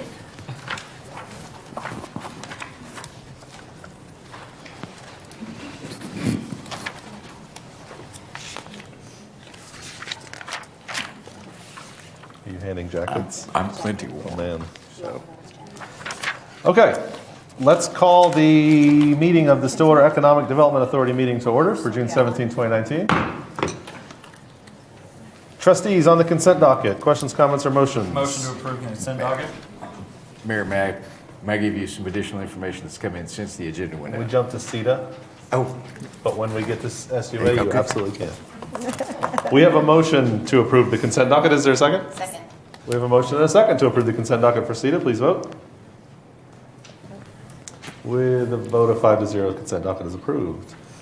That takes us down to general orders. Item A, Land Run 100 Economic Impact Study. Mr. Wintle, Ms. Turner. Thanks for being here. Thanks for sticking it out. Yes, thanks for having us. How'd we do? We're doing great. I'm Bobby Wintle. I am the co-owner of District Bicycles at 120 West 7th downtown, and this is... I'm Sally Turner. I work for him. I'm the event manager for Land Run 100. If you don't know what Land Run 100 is, I'm going to assume that you don't. It is a gravel bicycle race and ultra marathon. And we also do a double where you can run the ultra marathon and then also ride the 100 miles. Our current president of the Chamber of Commerce, Justin Minguez, finished the 50K this year in 8 hours, 52 minutes, and 50 seconds. Good enough for a 62nd place at a 64 finisher.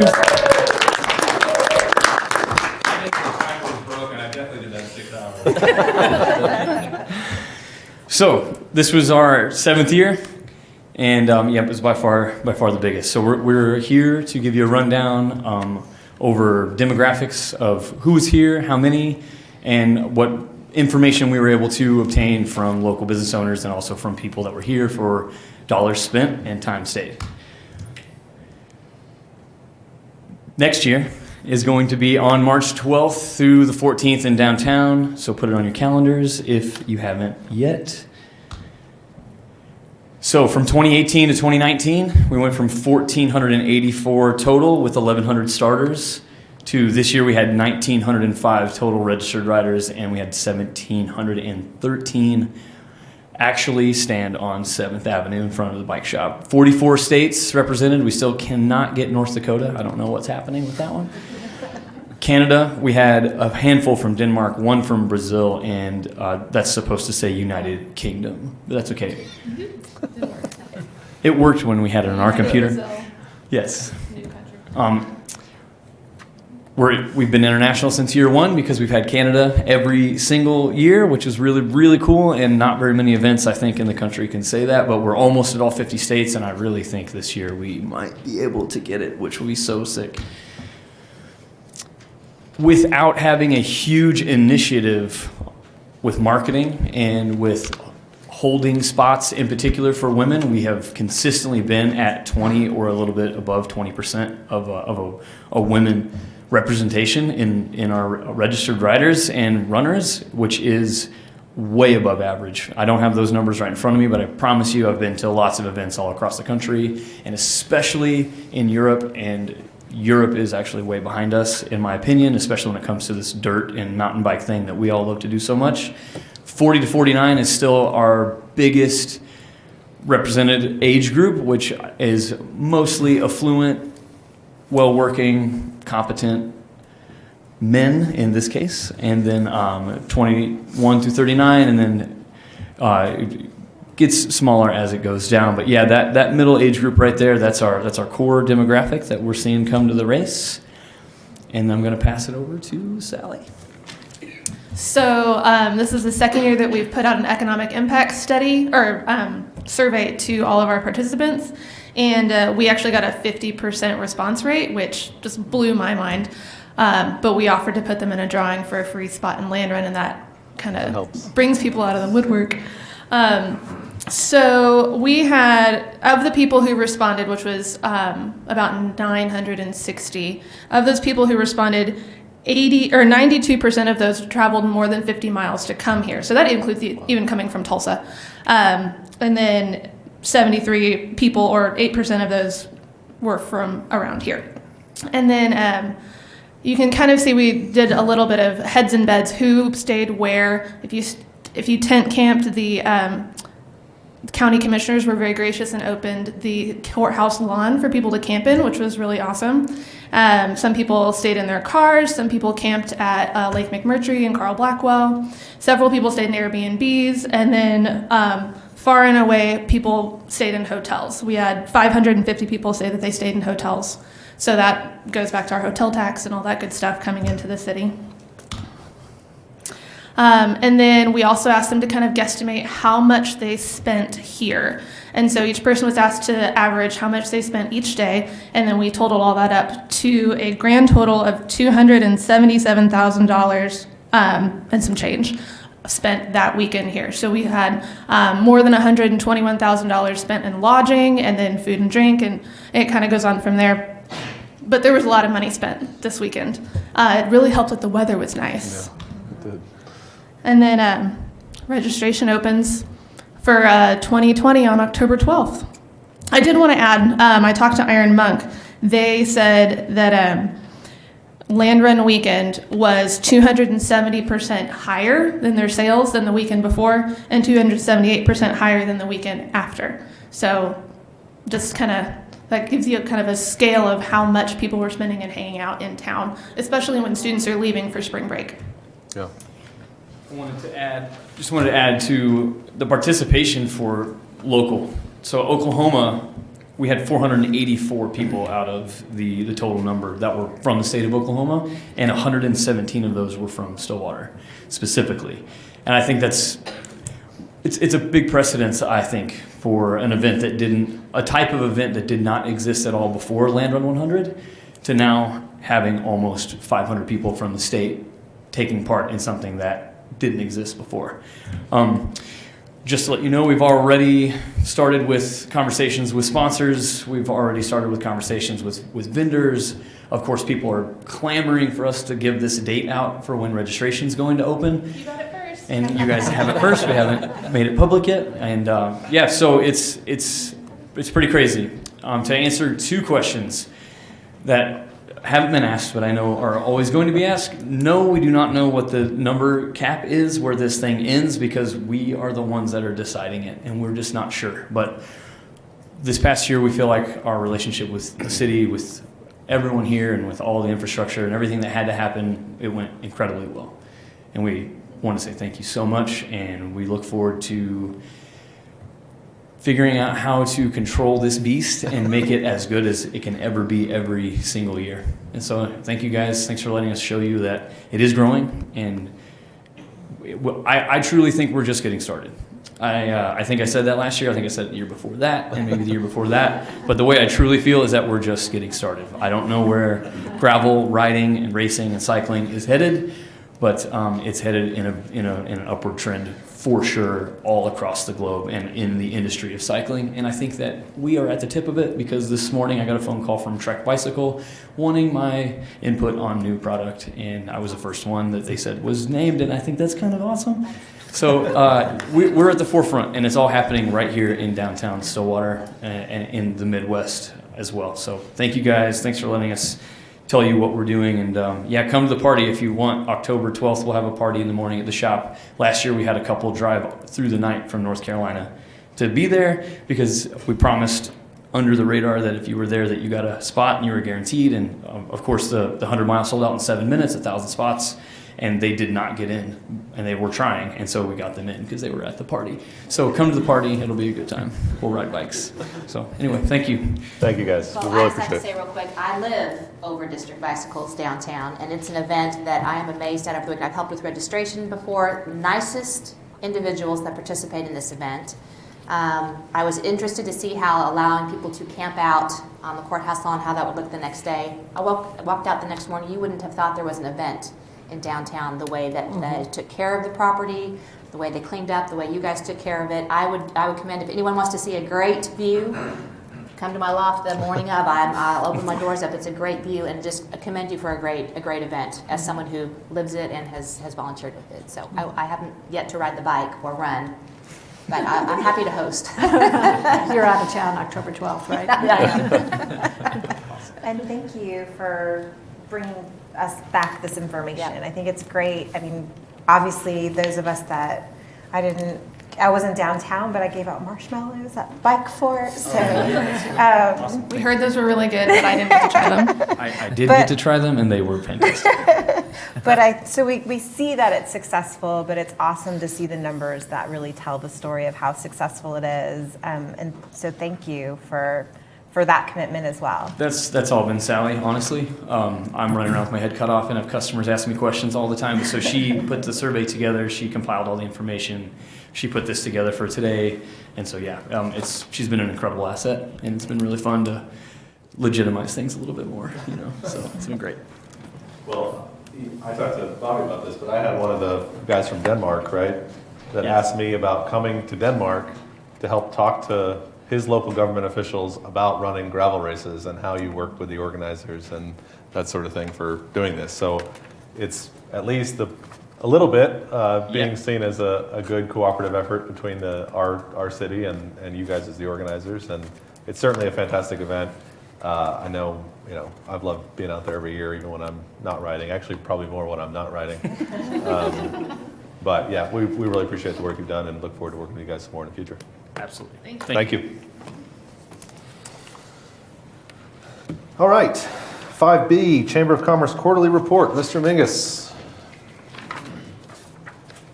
I hate following him every time. I think this is twice now in the last year that I've had to follow that guy. Come on, pick it up. You're supposed to come down here and hug him. He finished his race. You're supposed to hug him like he does everybody else. And thank you for rubbing in that I got 62nd out of 64. Jerk. You ran 50K, right? That's a lot. I walked a lot. And to be fair, Norman reminded me about 30 minutes before the meeting that it was no tie, but I was already committed, so. All right. So I gave you guys my normal customary report. You guys have the Excel document as well as just the one-pager recap. So I'll kind of run through those and then, as always, answer any questions you might have.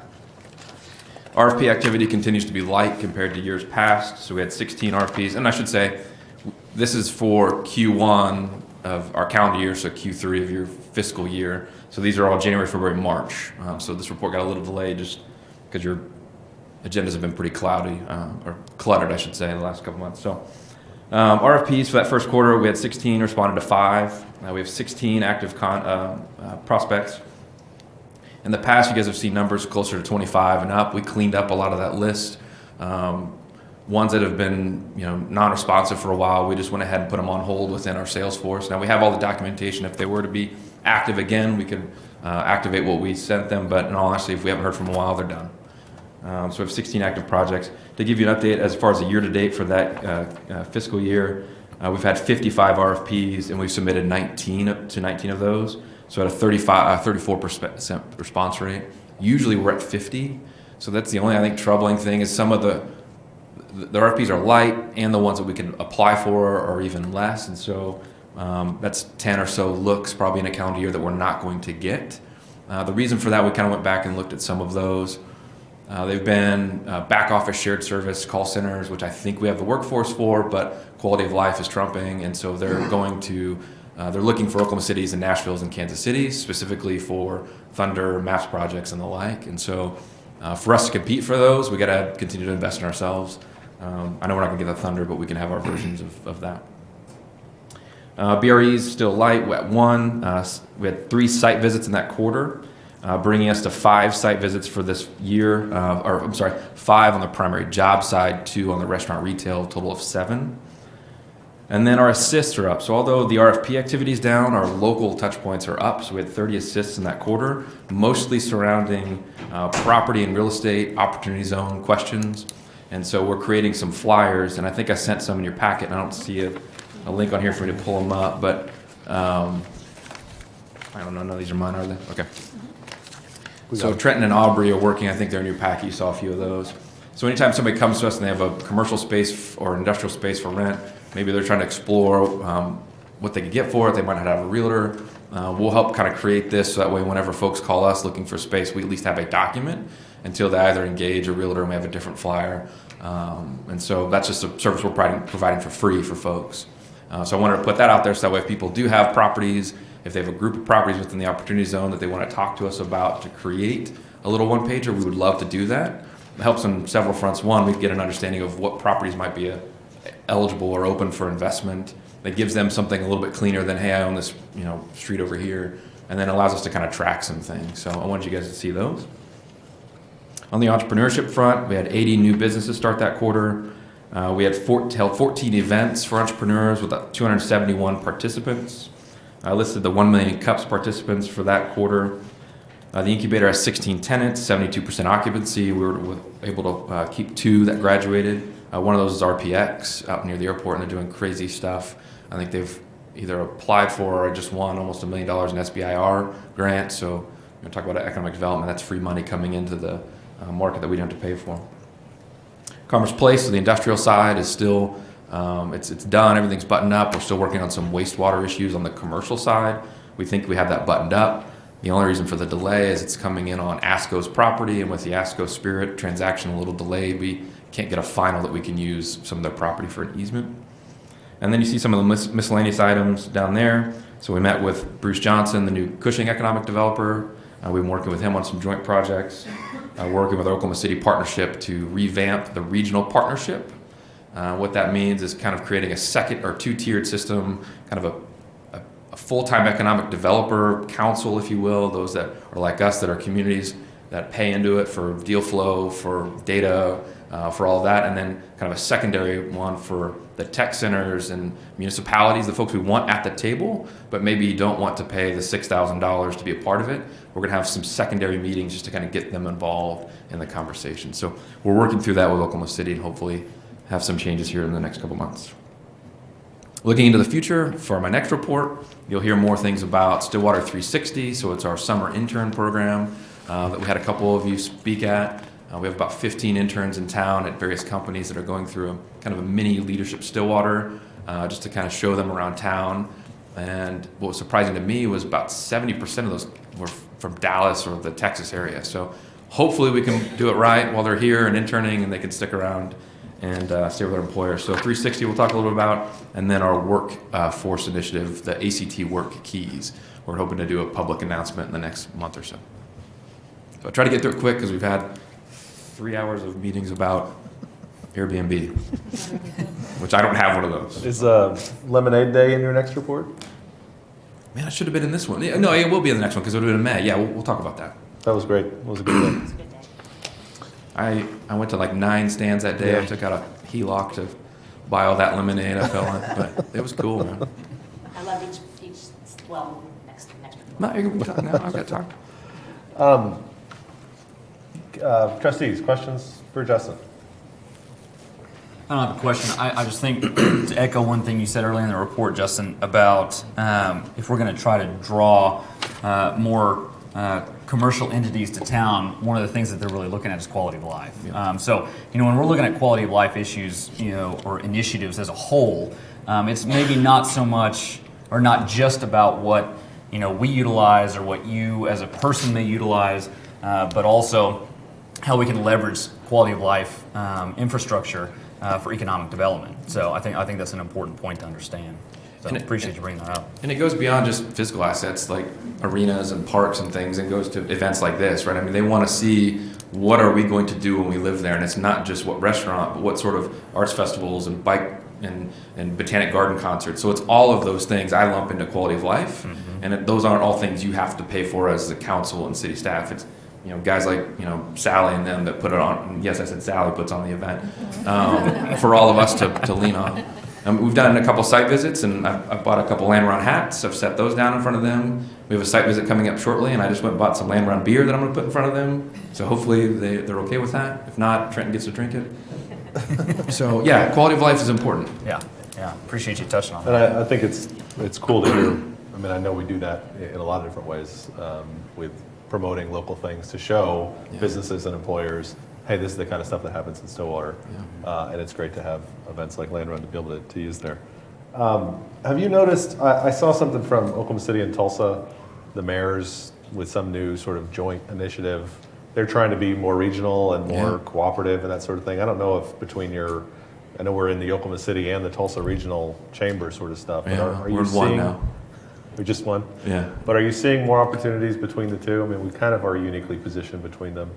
Yeah, so there's a lot of fun conversations happening right now with those two regions and Department of Commerce, and starting to understand that they're not competing against each other, but they're competing against Kansas City and Nashville. And so some of the deal flow that might have been siloed, where they would have kicked it to a certain community, not the other, Commerce is sending them to all of us. Commerce is also understanding that the regional partnerships are capable and able to run point on some of these, and are giving more information to them. I think it's great. I mean, I think we've had them, this has been about a year ago, and I think when GT was here to speak and just talking about, hey, if you two guys could figure it out to stop competing, the rest of us would do a little bit better too. So we're getting there. Okay. Anything else for Justin? You didn't ask your question. What can we do for you? Thank you. I came prepared. Excellent. One, thank you for the contract renewal and a little bit extra money. It's going to get us a business retention and expansion coordinator. And so those BRE numbers that have been low over the last 6 to 7 months, as we've been spending more time on projects and site visits, that will allow us to visit with our local companies and help them expand. And then two, I'd love, and I've talked to some of you guys, I'd love for us to find a way to publish and communicate to the city about past incentive projects. Those are public domain, not all private things, but how we incentivize certain projects, an update on what has happened from those, because sometimes what is said is going to be given isn't always what actually is given, but yet we still got a product at the end that we wanted. And so I would love for all of us to come up with a way to kind of communicate that. And then I'm going to continue to ask for a dedicated funding stream for economic development, and that's not just for our salaries, but for incentive funds, for land development, product development, entrepreneurial support. So I'd love for us to find a dedicated funding stream for economic development. So those are the three things that you can do to help me. Keep asking. You know I will. No. Thank you, Justin. Appreciate it. Thanks, guys. All right.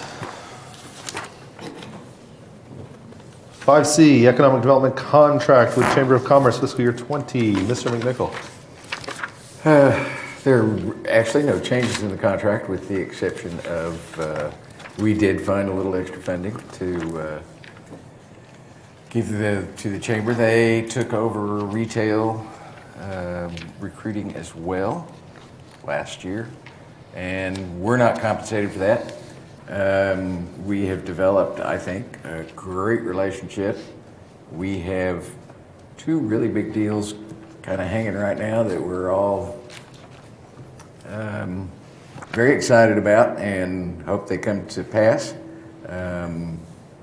And I think the relationship is great between staff, both at the chamber and here at the city. And I think we make a pretty good team, and I think that's been borne out by some of the repeat visits that we've had from a couple of places. So, would you have any questions? Be glad to try to answer them. Trustees. Can you name the amount? Yes, it's $300,000. Which is? It's $50,000 more than previous year. Right, thank you. I would echo the improvement and quality of the relationship that we've seen, and the quality of responsiveness and communication that we've seen from the chamber over the last couple of years. I've had a couple of conversations with businesses or one site selector that I sat down and talked to about his experience coming here. And I've heard nothing but great things about the work that Justin and Trenton are doing. So yeah, I'm excited about the expanded role, and I'm excited to get some things closed. But I think you guys are doing a good job on the tasks that you've had in this contract, and we're looking forward to more good things. I've had the opportunity to go to couple of meetings with the chamber, and I think these are statewide meetings, and with speakers from out of town, and it's really makes me proud to see the respect that I can see that Justin and Trenton have been at the meetings that they have elicited from their peers and out-of-state people. All right, do we need a motion on this item? Well, since Justin already thanked us for it, I guess we'll go ahead and make a motion to approve the extension of the professional services agreement with the Stillwater Chamber of Commerce. Second. We have a motion and a second to approve the contract. Please vote. Vote of 5-0, that item is approved. Item 5D, destination marketing contract with Visit Stillwater. Mr. Dorman. You have in front of you a professional services agreement between the city and Visit Stillwater, Inc. It is for the upcoming fiscal year beginning July 1. I won't go into all the details, but basically it's broken into about 3 different parts. There is the base agreement that kind of lays out the traditional relationship between the city and Visit Stillwater. Attachment A is the scope of services that Visit Stillwater will provide over the course of the year. Attachment B, I think, is one of the more important components. It's a list of deliverable items that Visit Stillwater will do over the course of the year. There are various benchmarks and reporting requirements that are incorporated within that. And then attached to the deliverables is the actual evaluation format that will be used. You got that on Friday, I believe, when we after the board the Visit Stillwater board had approved this contract. So we actually know what the reporting format will look like for the upcoming year. Everybody, I will say, involved in this process worked very hard. I got great cooperation from Visit Stillwater, got great cooperation from city manager's office, the folks that were working on that there, and we appreciate all the input. A lot of stuff to digest, but I think we have probably one of the better contracts that we've had in a while. So no surprises. It's a good agreement, and I would recommend that the trustees adopt this agreement. Thank you, Mr. Dorman. Trustees, comments or questions? Yeah, I look forward to working with Christy and Jessica in the next year and Visit Stillwater, and I think the contract's a great start with that. So look forward to the new year. I agree. Were you did I cut you off? No. You sure? Yeah. We had a chance to sit down as part of the contract negotiation with Christy and Chris Norris and folks here, and it's been a year. We've had some difficulty in communication and some questions and comments that have gone back and forth. I really appreciate the way this process was handled, both on the city side and the Visit Stillwater side. I'm very excited about a little bit better clarity in our relationship going forward. Certainly a strong sense of cooperation, and this I think contract and the ancillary documents are going to be very helpful in making sure that everyone's on the same page and we're moving forward together, and I'm excited about that. So thank you, Christy, and your team for your work there. Looking forward to another year. Anything else? Motions? Motion to approve the destination marketing contract with Visit Stillwater. Second. We have a motion and a second to approve the contract. Please vote. With a vote of 5-0, that contract is approved. That takes us down to reports from officers and boards. Anybody have anything? No, sir. No, sir. Does anybody have a motion to adjourn? So moved. Second. We have a motion and a second to adjourn the SEDA meeting. Please vote. With a vote of 5-0, SEDA is now adjourned. All right, back over to SUA. I will now call the meeting of the Stillwater Utilities Authority for June 17, 2019 to order. And we will go to the consent docket. Mr. McNichol, you had an item to remove? 2 items, Mayor. One, we did receive a absolute bid amount late Friday on casualty insurance for the Stillwater Electric Center. We had in here companies not to exceed $130,000. That came in at $118,141. And I would also request that the council remove item C, and we will bring that back to you at the next meeting. Okay, so that leaves item A and B with an absolute amount of $118,141. Trustees, any questions, comments, or motions? Motion to approve the consent docket with the change to item B to 118 141. and 141, and eliminating item C. Second. We have a motion and a second to approve items A and B. Please vote. We vote of 5-0, the consent docket's approved. General orders, item 5A, authorize staff to negotiate a professional services agreement in the amount not to exceed $160,000, including a 10% contingency with Avant Energy to complete the utility rate study and authorize the general manager to sign the agreement upon completion of negotiations. SUA-19-26, Mr. McClenny, welcome. Before I started, I wanted to express support for the no tie policy. And Lauren and I were talking, and the official end of summer is Monday, September 23rd, so you might want to consider that All as the way a through? target date. I was thinking Memorial Day to Labor Day. Well, you know, there's lots of dates out there, so you can we've got think time. that through. We'll figure it out. In October of 2018, staff recommended that SUA undertake a rate study of electric utility, water resources, and wastewater. And that was to be completed and implemented by January of 2020. A request for qualifications was issued on January 7th, and the evaluation of responses determined that Avant Energy is best qualified to complete the work. Some of the things that we rated the submittals on were experience and ability with all of our utilities. Avant had a robust public education and engagement process. They had done recent work for the city on the distributed generation, and they have an understanding of utility versus cash basis for rates, which was something that was important in the RFQ.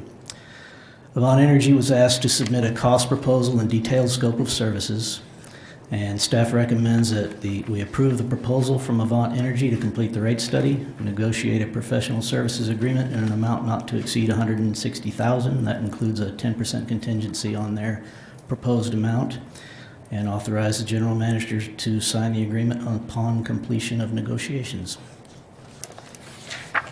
Trustees, questions or comments? Motion to approve staff recommendations to move forward with the agreement with Avant Energy. Second. We have a motion and a second to approve this item. Please vote. With a vote of 5-0, that is authorized. Thank you, Mr. McClenny. 5B, presentation of findings and options from New Gen Strategies and Solutions LLC on the recycling program, SUA 19-27. Mr. Knight. Good evening. How Chris are you? Knight, Waste Management Director. February 11th, the trustees approved the Waste Management Department to enter into a contract with New Gen Strategies and Solutions to conduct a solid waste study, a master plan, if you will. Due to some uncertainties with our current recycling processor, not really knowing if they're going to be able to fulfill the contract, we asked New Gen Strategies and Solutions to review our current recycling program and to come up with solutions to, if some reason our processor wasn't able to fulfill the contract, what are we going to do with our recycling program? How are we going to go forward? And if our recycling processor was able to fulfill the current contract, what are we going to do when this contract's up?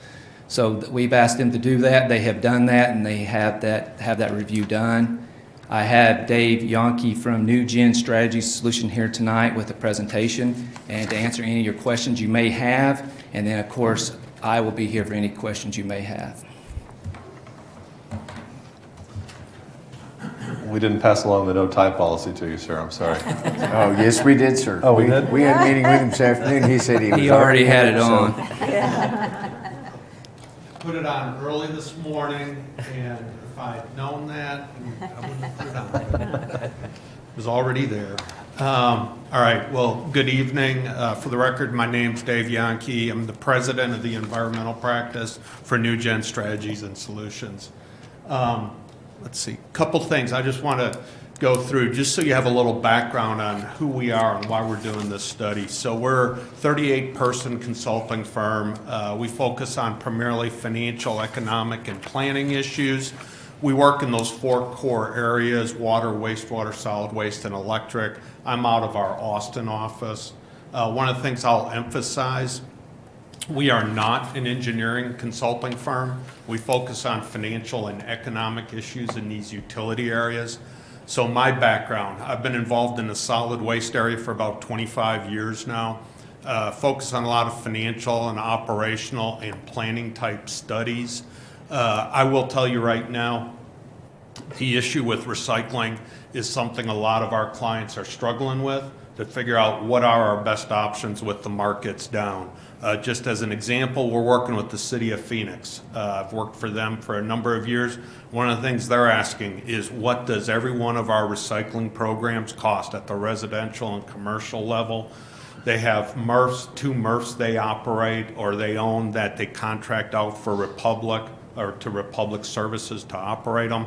Point is, a lot of cities are looking at this issue, so that you're doing this and being proactive is a smart thing to do. I did not list the one other person that's on our team, or a number of people on our team, but the other firm, Parkhill, Smith & Cooper. You're going to see some engineering quotes for construction projects. He is a professional engineer. He's got like close to 40 years of experience, does a lot of work in transfer station design, recycling centers, the type of projects we're talking about. So when it comes to those quotes, he was involved with those. Very quickly, as Chris mentioned, we were hired several months ago to conduct a management study. And so we're working on that project for you. The priority was the recycling, so that's what we're focused on here. Just so you know, when we complete this project, there'll be a very thorough report, comprehensive report that takes all this analysis, writes it up, it explains it, so you'll have it as a reference. So that will be available to you going forward. Just other things we'll take care of, we'll be doing an operational assessment of the collection. We'll be doing ride-alongs. We'll look at the landfill, some potential new services, and then to the extent this affected ordinances. And again, we'll put together a master plan. Recently, we're asked to also do a cost of service study. So this is just one part of what we're doing. To start out, again, we're looking at a 20-year forecast. We're going 2019 to 2038. Very briefly, we looked at your historical tonnages by refuse, yard waste, recycling. Right now, you're around 24,000 tons a year of material that you generate. You divert, on the recycling side, just over 2,400 tons of recyclables, and then right at about just under 1,300 tons of yard waste. Yard waste is brush, leaves, grass, etc. We forecasted this out at 1.25%. If you looked at historical growth, that's a good number. We also looked at 3%. That's important because to the extent anything gets planned out from a capital standpoint, you want to make sure there's sufficient capacity for growth. We looked at a number of different scenarios. I'm going to go through some of these at a fairly high level, but I want to emphasize there was a lot of financial analysis that went into this. If you have questions, feel free to ask me. But the scenarios we looked at, we wanted to benchmark, first of all, what are you spending right now with regard to recycling? And I'll talk about that in a second. The second thing was to look at what happens if your current processor cannot take the materials and you have to direct haul the materials, whether it's to Tulsa or Oklahoma City. We evaluated that. Then the third option, and when I say direct haul, I apologize, that means you have to haul it in your recycling truck. So you're driving 80 miles one way in a recycling truck or in your roll-off truck or what have you. And that takes those trucks off route, and so you need more trucks. The other option was, do you build something and then long haul with, say, a transfer trailer? It's basically an 18-wheeler semi with an open top that you can put the materials in. So we looked at 4 different options for construction. A recycling staging facility, I'll talk about these more. A recycling staging facility that would take your current citizen collection center and consolidate them to one location. And then a third one that would be a recycling staging facility, again with a citizen collection center, but it's retrofitted at a current vacant building, and we'll talk about that. And then finally, the most expensive is if you were to build a comprehensive transfer station for recycling and garbage, okay? The first 3 are just handling your recyclables. And then finally, we looked at every other week collection. So when I look at the costs, your current costs for status quo, let me just set the benchmark. Your current cost of collecting single stream recyclables, we quantified that. You have typically 4 to 5 trucks out 5 days a week. They collect garbage half the day, recycling the other half of the day. You also operate a citizen collection center. You also operate a commercial OCC, that's old corrugated cardboard. Some people say corrugated card containers, but you collect that. Those are those approximately 60 metal dumpsters that are at businesses around the city, and then those are currently taken to your current processor for recycling. The total cost of all those programs is just under $700,000, $698,000. I know these numbers are small. Here's the thing I want to emphasize. In every analysis that we have here that we put up, we looked at the capital costs, if it's rolling stock trucks, if you're building something. We looked at the operating costs. We looked at the labor costs. If it was capital, if you do it under your current lease like you do for equipment, we looked at that on an annual basis. If we built something, we did it with a 20-year note at 5%. So when we show these costs, these are costs that if we built something in those alternatives, that's a bond issue. The capital costs are amortized in labor, and all your O&M is fully loaded. So this is what it costs you every year to operate it. So I just want to set that stage. So bottom line, you can see the vehicles broken out, the labor. Your current costs are $698,000. It's important to note that you pay approximately of that amount, $150,000 to your current processor, $150,000 per year. So that's your baseline, about $700,000 a year. Now, let's say you were to not haul to that current processor and you had to take them somewhere else. What will happen, bottom line, is you have to haul these materials basically about 80 miles to 90 miles one way.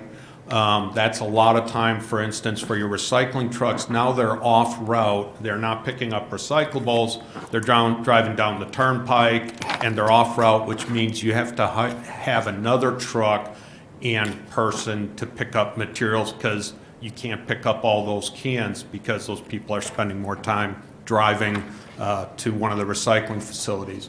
So we incorporated the cost of an additional route for recycling, as well as for the roll-off, because all your roll-offs from the recycling center would have to go for recycling as well. Bottom line, that cost with the capital cost, the labor, everything, it's approximately $900,000. I would mention we looked at a number of facilities. TRT, that's Tulsa Recycling and Transfer, they had the cheapest that we had seen for processing fees at this point. I have one more MRF to talk with, a material recovery facility where the materials go in Oklahoma City. There are 3 in the state. We've been playing telephone tag, but I expect TRT to continue to be the cheapest by far. So again, there's a lot of analysis, but this looks at everything with regard to the capital costs and all of those items. And again, that's approximately $915,000 per year. What I want to talk about next are the alternatives, and let me just mention the last slide I'll put up will compare all these, so it'll show very clearly how they rank out.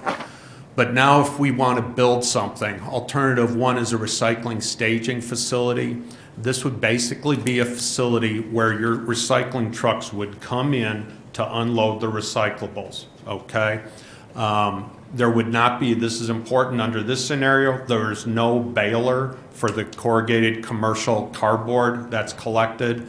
There's approximately about 300 to 400 tons a year right now that's collected there. It's also important in this scenario, there's not the Citizen Collection Center consolidated, so you'd still operate the collection center in your current location. This current cost would be about $1.1 million. At the top, you can see the construction cost is $1,227,000. Again, 20-year note, 5% interest. It's about $100,000 a year in principal and interest. And then again, equipment, you have to buy transfer trailers, a truck. You're going to have equipment there like the compactor and a front end loader, and then you have personnel. Under these first three scenarios, you're basically talking about 2 laborers and a truck driver to give you an idea of the number of people you would need.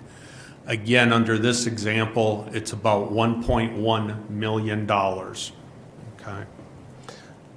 Just, I'm sorry to interrupt, but no. So that basically means that we would be at the same place where our recyclables get dropped off at this place, they get sorted, whatever they get done here, and then somebody comes and picks them up just like they would from... No, thank you for trying to go along probably too quickly, so let me back up and explain some things.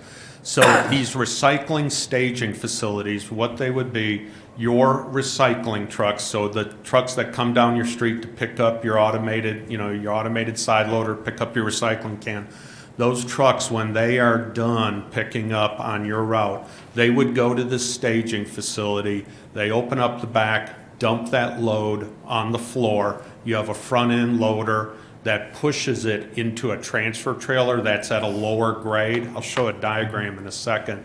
But basically, you're up on this floor. You dump the recyclables out of the truck. You have a truck, think of it's like a basement coming in a tunnel, and those are pushed into the top of the open top transfer trailer.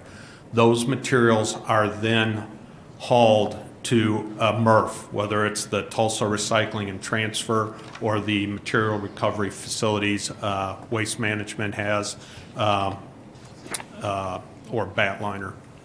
So this is similar to the direct hauling scenario. Yes. Except we're just building a facility and getting some more trucks, so we're not using our collection trucks to haul it off to Tulsa. Exactly. In that first scenario, the status quo at about $700,000 a year, that's what it costs you, what you're doing right now, hauling to Cedar Creek. The next scenario we looked at was if you can't go there and you have to haul your materials to one of these MRFs in Tulsa or Oklahoma City, and you don't want to build something. You say, we're just going to drive our trucks over there and dump the loads there and then come back. That's going to cost about $900,000. But because, every time it goes, it's about 3.5 hour round trip, he or she can't pick up as many cans every day. So now you need to have another truck picking up those cans. So that additional cost is adding that, as well as on the roll-off side, you have quite a few roll-offs at your Citizen Collection Center, and basically looking at the tonnage that goes through and the volume and how full you can fill them up. If you were to direct haul, again, no staging facility, those trucks have to drive probably about 12 times a week to one of these MRFs. If it's 3.5 hours round trip, that's like one person full time, that's all they're doing. So, but that, that 915 from your scenario 2 includes all of that extra truck expense and labor expense? Yes, it builds on the status quo Yeah. of what you're already incurring for costs, because you have those costs, and then it's the additional cost of having to add another driver for your automated side load, another automated side load truck, another roll-off truck because they're spending that time. This scenario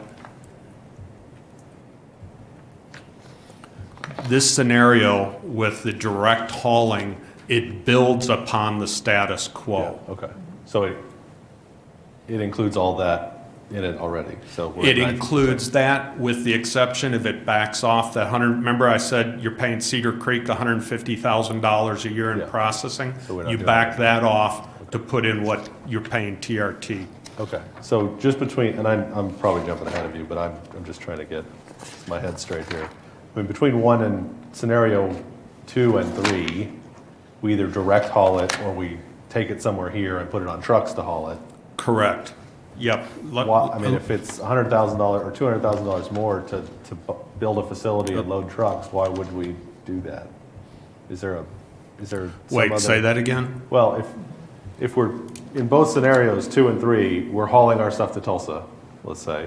1, we're using our loading trucks to do it, and 2, we're building a facility and buying new top load trucks to do it. Yeah.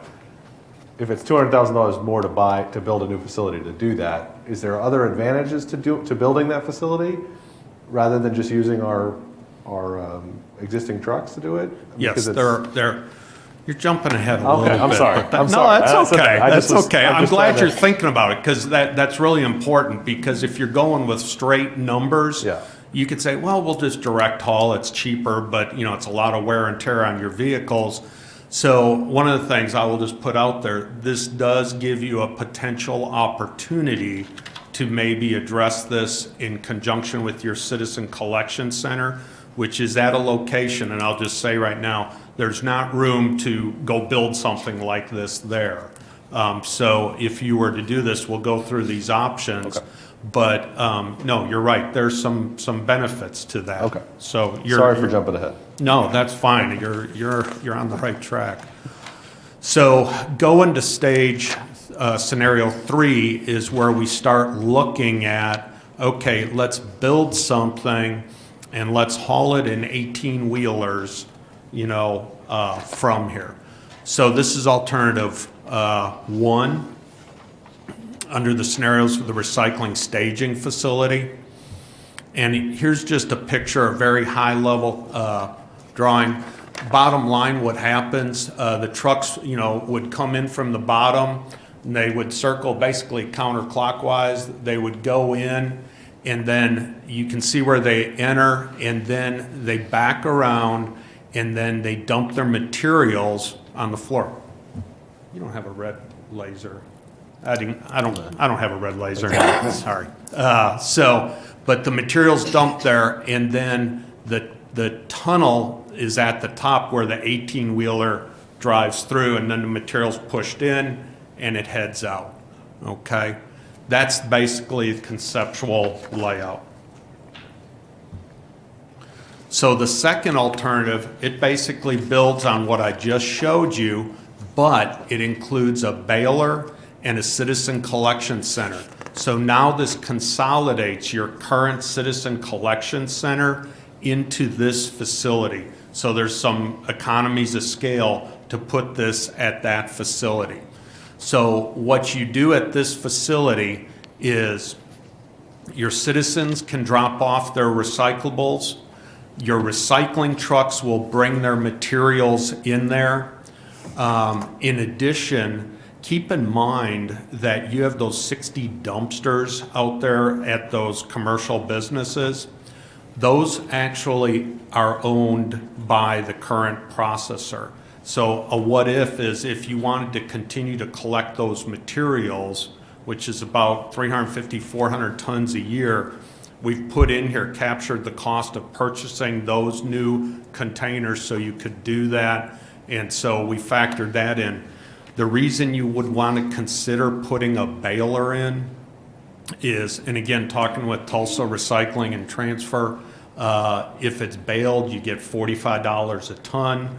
If it goes loose in one of the transfer trailers, they only pay $5 a ton. So, so this facility, with that is $1,029,000. If you notice, it's actually a little less. The first alternative was $1,001,000. This one's $1,030,000. Why is that? Well, it's because we consolidated in the Citizen Collection Center. That costs you about $75,000 a year to operate it. You're able to bring it over to this facility. Okay.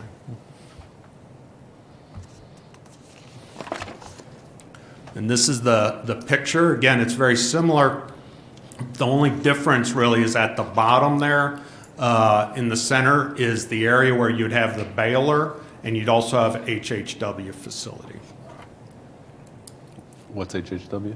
I'm sorry, household hazardous waste. I apologize, sometimes I start talking. So, you know, batteries, oil, paint, those antifreeze, those types of things. The third option is to build, again, a recycling staging facility. So all three of these are recycling staging facilities with a citizen collection center with an option of you use a current facility.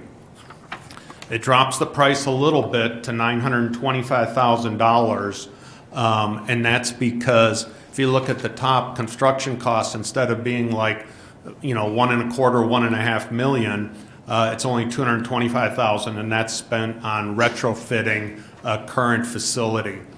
So it's a little less, but it's really, and this is actually a facility that Chris and I were talking about what options were available, and this is over near the airport. And so that's just a Google picture superimposed, and there's plenty of room if you were to do something. One key thing I should emphasize, and then we'll go to the transfer station and we'll summarize this. Keep in mind, all these numbers do not include land purchase or rent. So you'd have to either purchase or use some city land, or you'd have to pay rent under this scenario, but you know, just keep that in mind. The final alternative then for the transfer station, this is comprehensive, where if at some point you decided, hey, maybe we want to haul our garbage somewhere other than to the current landfill that Republic operates for you. So we did cost that out. So this would be the most comprehensive. This would allow you to bring your garbage, your recycling, your citizen collection center, everything, your baling, everything's there. And it's, you know, $6.5 million in construction. Again, when you do that as a bond issue of about $540,000 a year, you're at about $1.9 million. So definitely, you know, that adds $900,000 a year to the cost. You can see it, this is the most comprehensive. So the vehicles, whether it's garbage trucks or citizens, would enter from the top. Commercial vehicles on the left side. For the garbage, the recycling would be on the right side for the trucks and citizens. Normally, from a safety standpoint, you want to keep your citizens away from your recycling trucks, but quite frankly, when you only have those trucks coming in 4 times a day, I mean 4 trucks 4 times, you have a spotter, you don't have citizens in, you know, it's not worth spending another $250,000 on concrete to do that. You just practice some basic safety. And finally, we were asked to look at every other week collection if you were to do that for recycling. Some communities do that. Again, I'm not emphasizing you should do that. It might be something you want to look at potentially, but it's estimated that would save you a little over $140,000. That's based on looking at the routes would be reduced. And conservatively, you would reduce one route, which is basically one truck. A route is defined as one truck, five days a week, 8-hour day. That's one route. Drives Monday, Tuesday, Wednesday, Thursday, Friday. That's the capital cost, labor, et cetera. So we just looked at that. So bottom line, it's a lot of numbers. It's towards the end of the evening. I just want to summarize for you.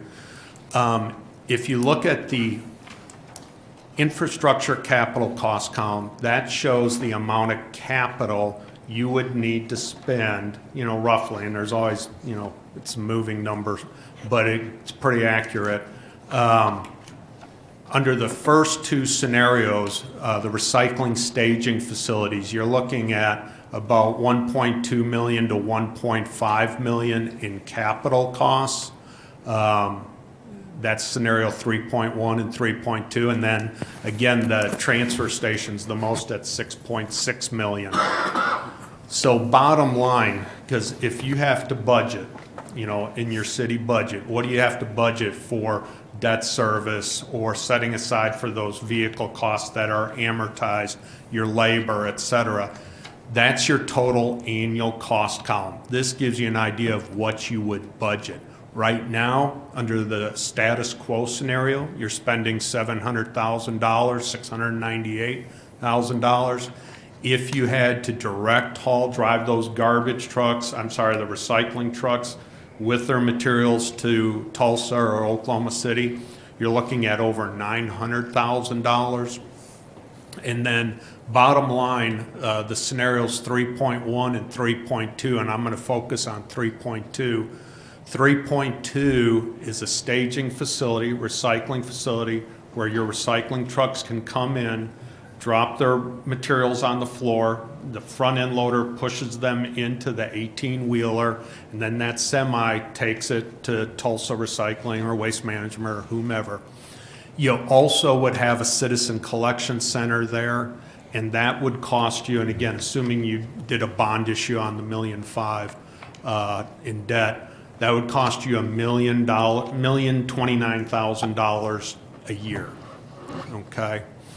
The retrofit is a little less at $925,000. So bottom line, if you're looking at it, what are your options? This is just something for you to think about, but depending what happens with that processor, if you have to look at other options, the one that looks interesting from my perspective is 3.2, the recycling staging facility. That would allow you to build a facility where you can have your recycling trucks come in, drop the recyclables. You'd have a baling facility, so you still could collect the commercial cardboard you're collecting. It's baled, and then it's taken to a processor directly. And it would have a citizen collection center where your citizens could continue to come in and drop their recyclables. I know it's late, it's a lot of numbers. Batting last is not good when you're doing this, but any questions? We wanted to make sure we weren't leaving other people waiting while we peppered you with questions for the next hour. Yeah. Trustees, questions? You say that you recommend, or you're thinking highly about 3.2? Yes. Which is building a whole new facility. Right, and to be clear, I'm just looking at this, and I also want to emphasize, if you're looking at what you want to do long-term, it's definitely intriguing. I want to emphasize we're not an engineering firm, so I'm not, trying to sell work here. But if you're trying to plan long-term, that's something to consider. And I understand that 3.3 would be the same thing, but in a building that is already existing. Correct. If we already owned that building? Do we already own, do we own that property or land? It's a vacant property, and so there's a little bit of risk with that. If you were to spend $250,000 rehabbing a facility, and then, they don't want to, after 5 years, 10 years, what have you, renew the lease. Okay, so it's a leased building. Well, it's vacant, so I don't know. I have to ask the owner. Okay. That's what your numbers are based on, though. but not including the lease, so we. Correct. That's just including if we had to go in and rehab an existing building. Yes. So if we were leasing it, the lease cost would be on top of that. Every one of these scenarios where you build something, you have to add in the cost of land. Yeah. And for the one where you rent, you have to include rent or purchasing the building. The one important thing I want to emphasize here, these options all address your recyclables. The cardboard, your single stream recyclables, everything at the Citizen Collection Center. What it does not address is how you handle, again, if you are not able to take material to your current facility any longer, how you handle your yard waste. So that still needs to be addressed. Where does our yard waste go now? It goes to our current It goes to that, okay. But this doesn't, we can't take that to Tulsa. No other MRF facility will take yard waste like our current processor is doing. Okay. So we would have to figure out what we're going to do with that. Most facilities, usually if you're a MRF, you just take recyclables, or you're in the organics business, taking, yard waste, biosolids, et cetera. Some cities do it. Tulsa has an operation. There's contractors out there that do it. So, real quick, and I don't mean to ask you to tell the future the question, but this seems to be a pretty volatile market right now. And these numbers are based on the cost of doing business at this moment in time. Mm-hmm. Is there any kind of forecast on how solid these numbers are going to be for the next 2 years, 5 years? We have projections all the way to 2038 as far as what our production as far as waste is going to be. Right. How confident can we be that the cost of doing business is going to be what these numbers are right now? I know that's kind of putting you on the spot, and I don't mean to do that. But no, it's fair. I've been in this business, again, over 20 years, and we've seen recyclables go up, go down. They're near an all-time low now. A composite ton, people were, and a composite ton is if you take a ton of what comes from your single stream recycling, okay, and you look at what's a mixture of cardboard and mixed paper and plastics and that. A year ago, people were complaining that the composite ton was $75 to $85 a ton. Now people are talking it's around 45 or so, depending where you are. So we've seen the markets rebound. We are seeing more investment stateside since China got shut down. One thing you're very fortunate on is that in Oklahoma, there's a very strong circular market here. Real quick example is what is going on with glass here. In a lot of places, we're dealing with it in Phoenix, they've got to pay to get their glass taken away, okay? Because it's just not a market for it, and transportation's expensive. You have a number of glass processors here in Oklahoma. One in Okmulgee, they'll pay you $25 a ton for mixed glass. Doesn't sound like a lot, but when other places are getting $0 or paying $10, their volatility, I asked them, he said for mixed glass, that's been the same price for the last 5 years. Okay, so I'm not going to predict the future, but the markets are at a low. We're not counting on revenues to pay for this, so we're showing the capital costs, the operating costs. There are some revenue offsets, but they're really pretty minor. So you're saying it can only get better from here? One would hope. So if we build this, the market's going to come back and it's going to pay for the whole thing. We're not going to spend any of this money. it's all contingent on us. That's what I heard. I don't know what the rest of you So just so people at home understand kind of what you just said in terms of revenues to offset. So that means basically the prices that we would get. So if we deliver a ton of recyclables, we might get paid $40 a ton for Correct. that. But the cost of collecting, transporting, hauling, all of that exceeds that $45 right now. Absolutely, and you're right. And so to give you an idea, on one of our work papers, we do the revenue offsets, and you spend $1 million, and the revenue offsets we had were about $30,000. So yes, to be clear, and you're correct. It's not like you're making money off that. There was a time, really only about 2.5 years ago, that the cardboard was $180 a ton, and it's now $45 a ton. So it's a tough business. So another way to say that, and just to clarify for people at home that may be watching, so these costs that are quoted us right now, even if the market fell another 50, 100% tomorrow, our costs here, if we bonded out a new building or whatever, would not significantly increase.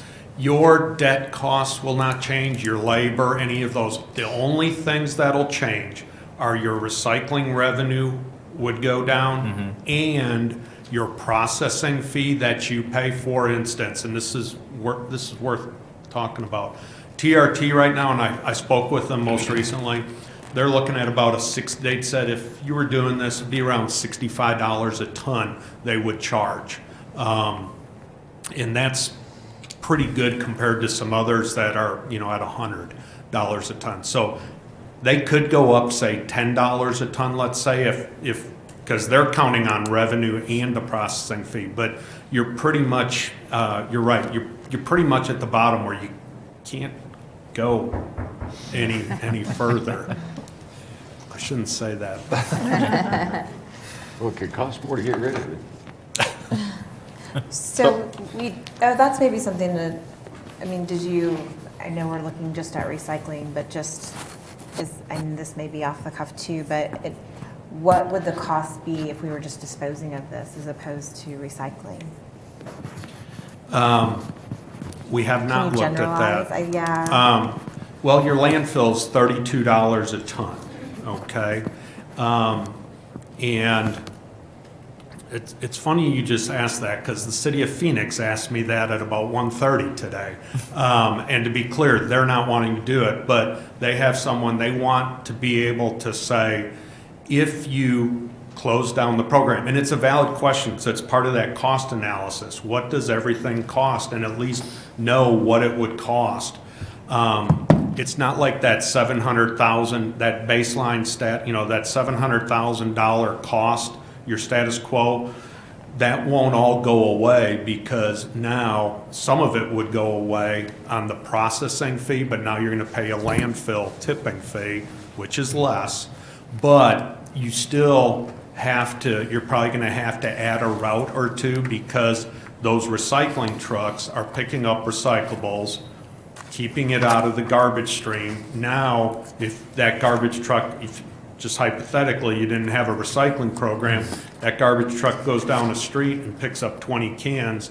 Well, right now, he's picking up 20 cans, and I'll just say, let's say that's 1,000 pounds.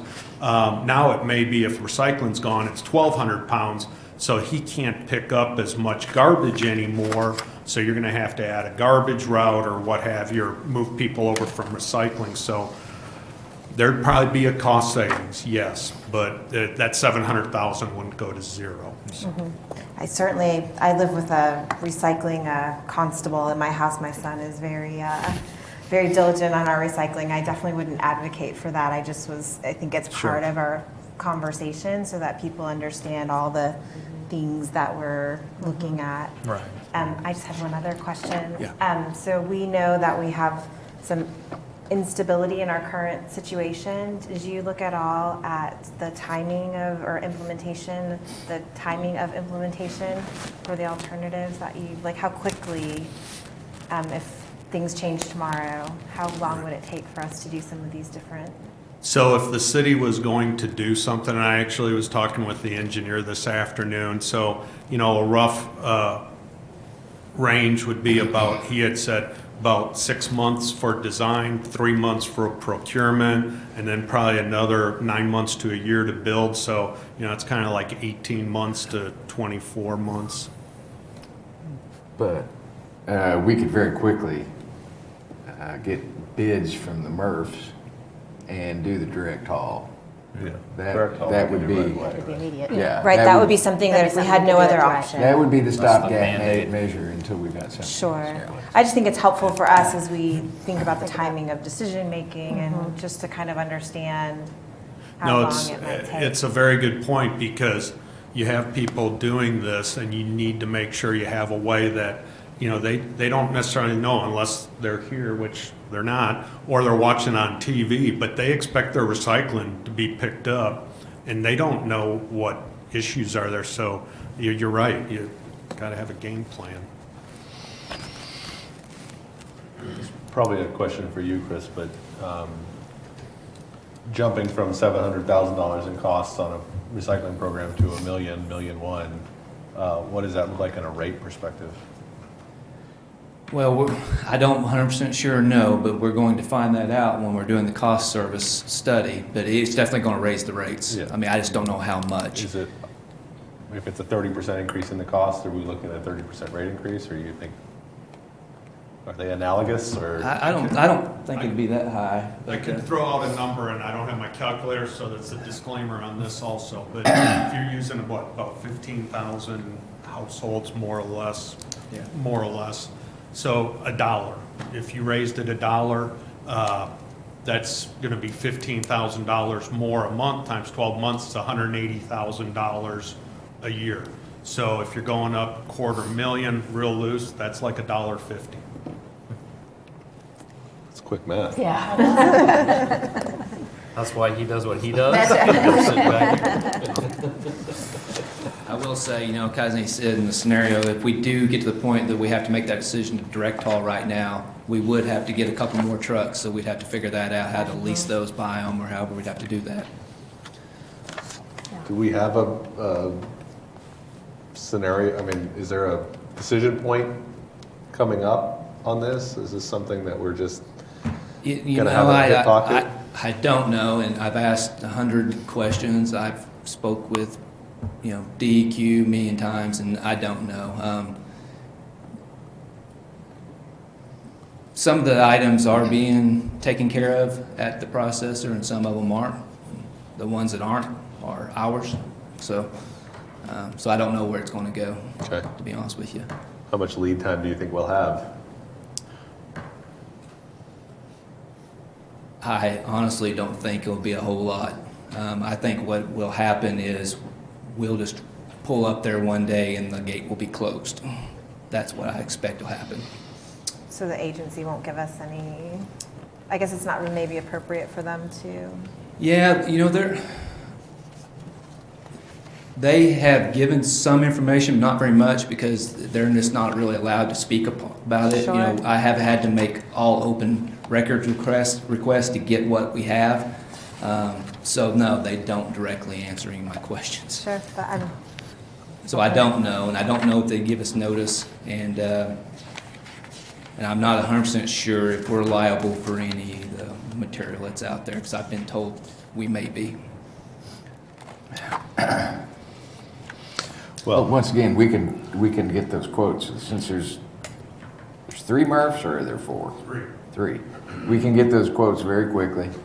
We have a reserve fund in waste management where we could tap to get those transport vehicles in a hurry. And we can start making decisions from that point. The other stopgap measure would just be to dump, to continue to collect recycling like we are, but until we can get something else in place, we just dump it in the landfill, right? I mean, that's an option. That's always an option. The optics are not good. Well, I would say if we went down that, we would just, we wouldn't do a separate collection. We would just, if we're gonna go dump in the landfill, we would just do one trash collection. We wouldn't have, right now we're running, 2 separate trucks per route. We're doing trash in the morning, recycling in the afternoon. Yeah. Technically, it's the same truck that picks up the trash, picking up recycling. We just clean it out before we pick up the recycling. I think it's important that people know what we're doing. I mean, right, if we say, if if you're putting it in recycling, I think people's expectation is that we're recycling. Well, sure, yeah. I didn't mean without If telling it, people. no, if it came to that, certainly we would want people to understand, like, Reasoning why. there's a to do crisis this, in this right. situation, Right. and this is what we're doing. Hopefully, we're able to have some of these conversations where you guys can come explain to Bennett why we're not recycling anymore. Well, believe me, I want to keep the recycling program. I just know it's complicated. You know, we have the yard waste issue. None of this solves that.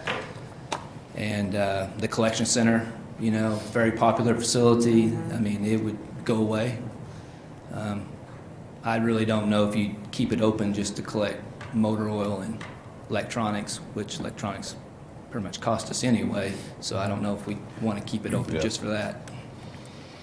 Are there advantages to having, so right now we have this processor, are there any advantages to having, like, owning more, like, to building a facility and kind of having ownership of a facility, whether for transfer or anything like that? I mean, is there, obviously we would know more consistently that we're able to serve our customers and things like that, but is there any other?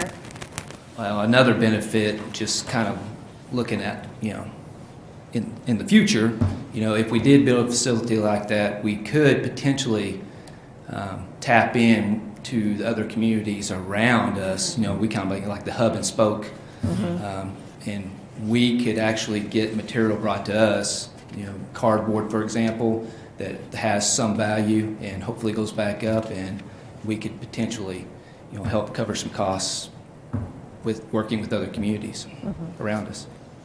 That's a possibility. All right. Anything else, trustees? This was great, David. Thank you for your time. Thank you for the information. Really Look forward appreciate to it. the rest of the Yeah, study. looking forward to the rest of the study. Item 5C, electric distribution warehouse fencing and landscape plan, SUA 19-28. Mr. Smith. Good evening, trustees. Lauren Smith, Electric Utility Director. Good thing you weren't wearing a tie all this time. I greatly appreciate that, too, Jim. On March 4th, you approved the electric distribution engineering and office expansion project. During the presentation, you requested that staff include fencing and landscaping updates for the facility. Staff completed an inspection of the security fence surrounding the property and is proposing that the entire fence be replaced. We have put together some renderings here of what type of fence we are talking about. This is the current view from the east side. What we're proposing is to replace it with a vinyl-coated fence with barbed wire on the top and then covered in a mesh fabric similar to what is used at the tennis courts in town. Do you have visuals there that you're supposed to? Oh, I'm sorry. I am scrolling through stuff. You not seeing it? Maybe having technical. It's on my screen. That's all right. Oh, sorry. They're beautiful visuals, John. There it is. Okay. I was going to say, John. Tennis court mesh. Yes, okay. So this is what it looks like currently from the east side. And so what we are proposing is a 10-foot fence, vinyl coated with black mesh netting similar to what you see at a tennis court. And I think the most recent one was completed down in Couch Park. And so this is an after view of these great renderings that John put together. This is the substation that's in front of the 3rd Street warehouse. This is what it would look like after with that mesh netting. We think it really looks great. This is the west side before. This is kind of an idea of what it would look like after. We also understand there's some additional mowing that could be done here that will be put on the list for the contractor to take care of. Here's a side from the north gate. Here's kind of a rendering of what it would look like there.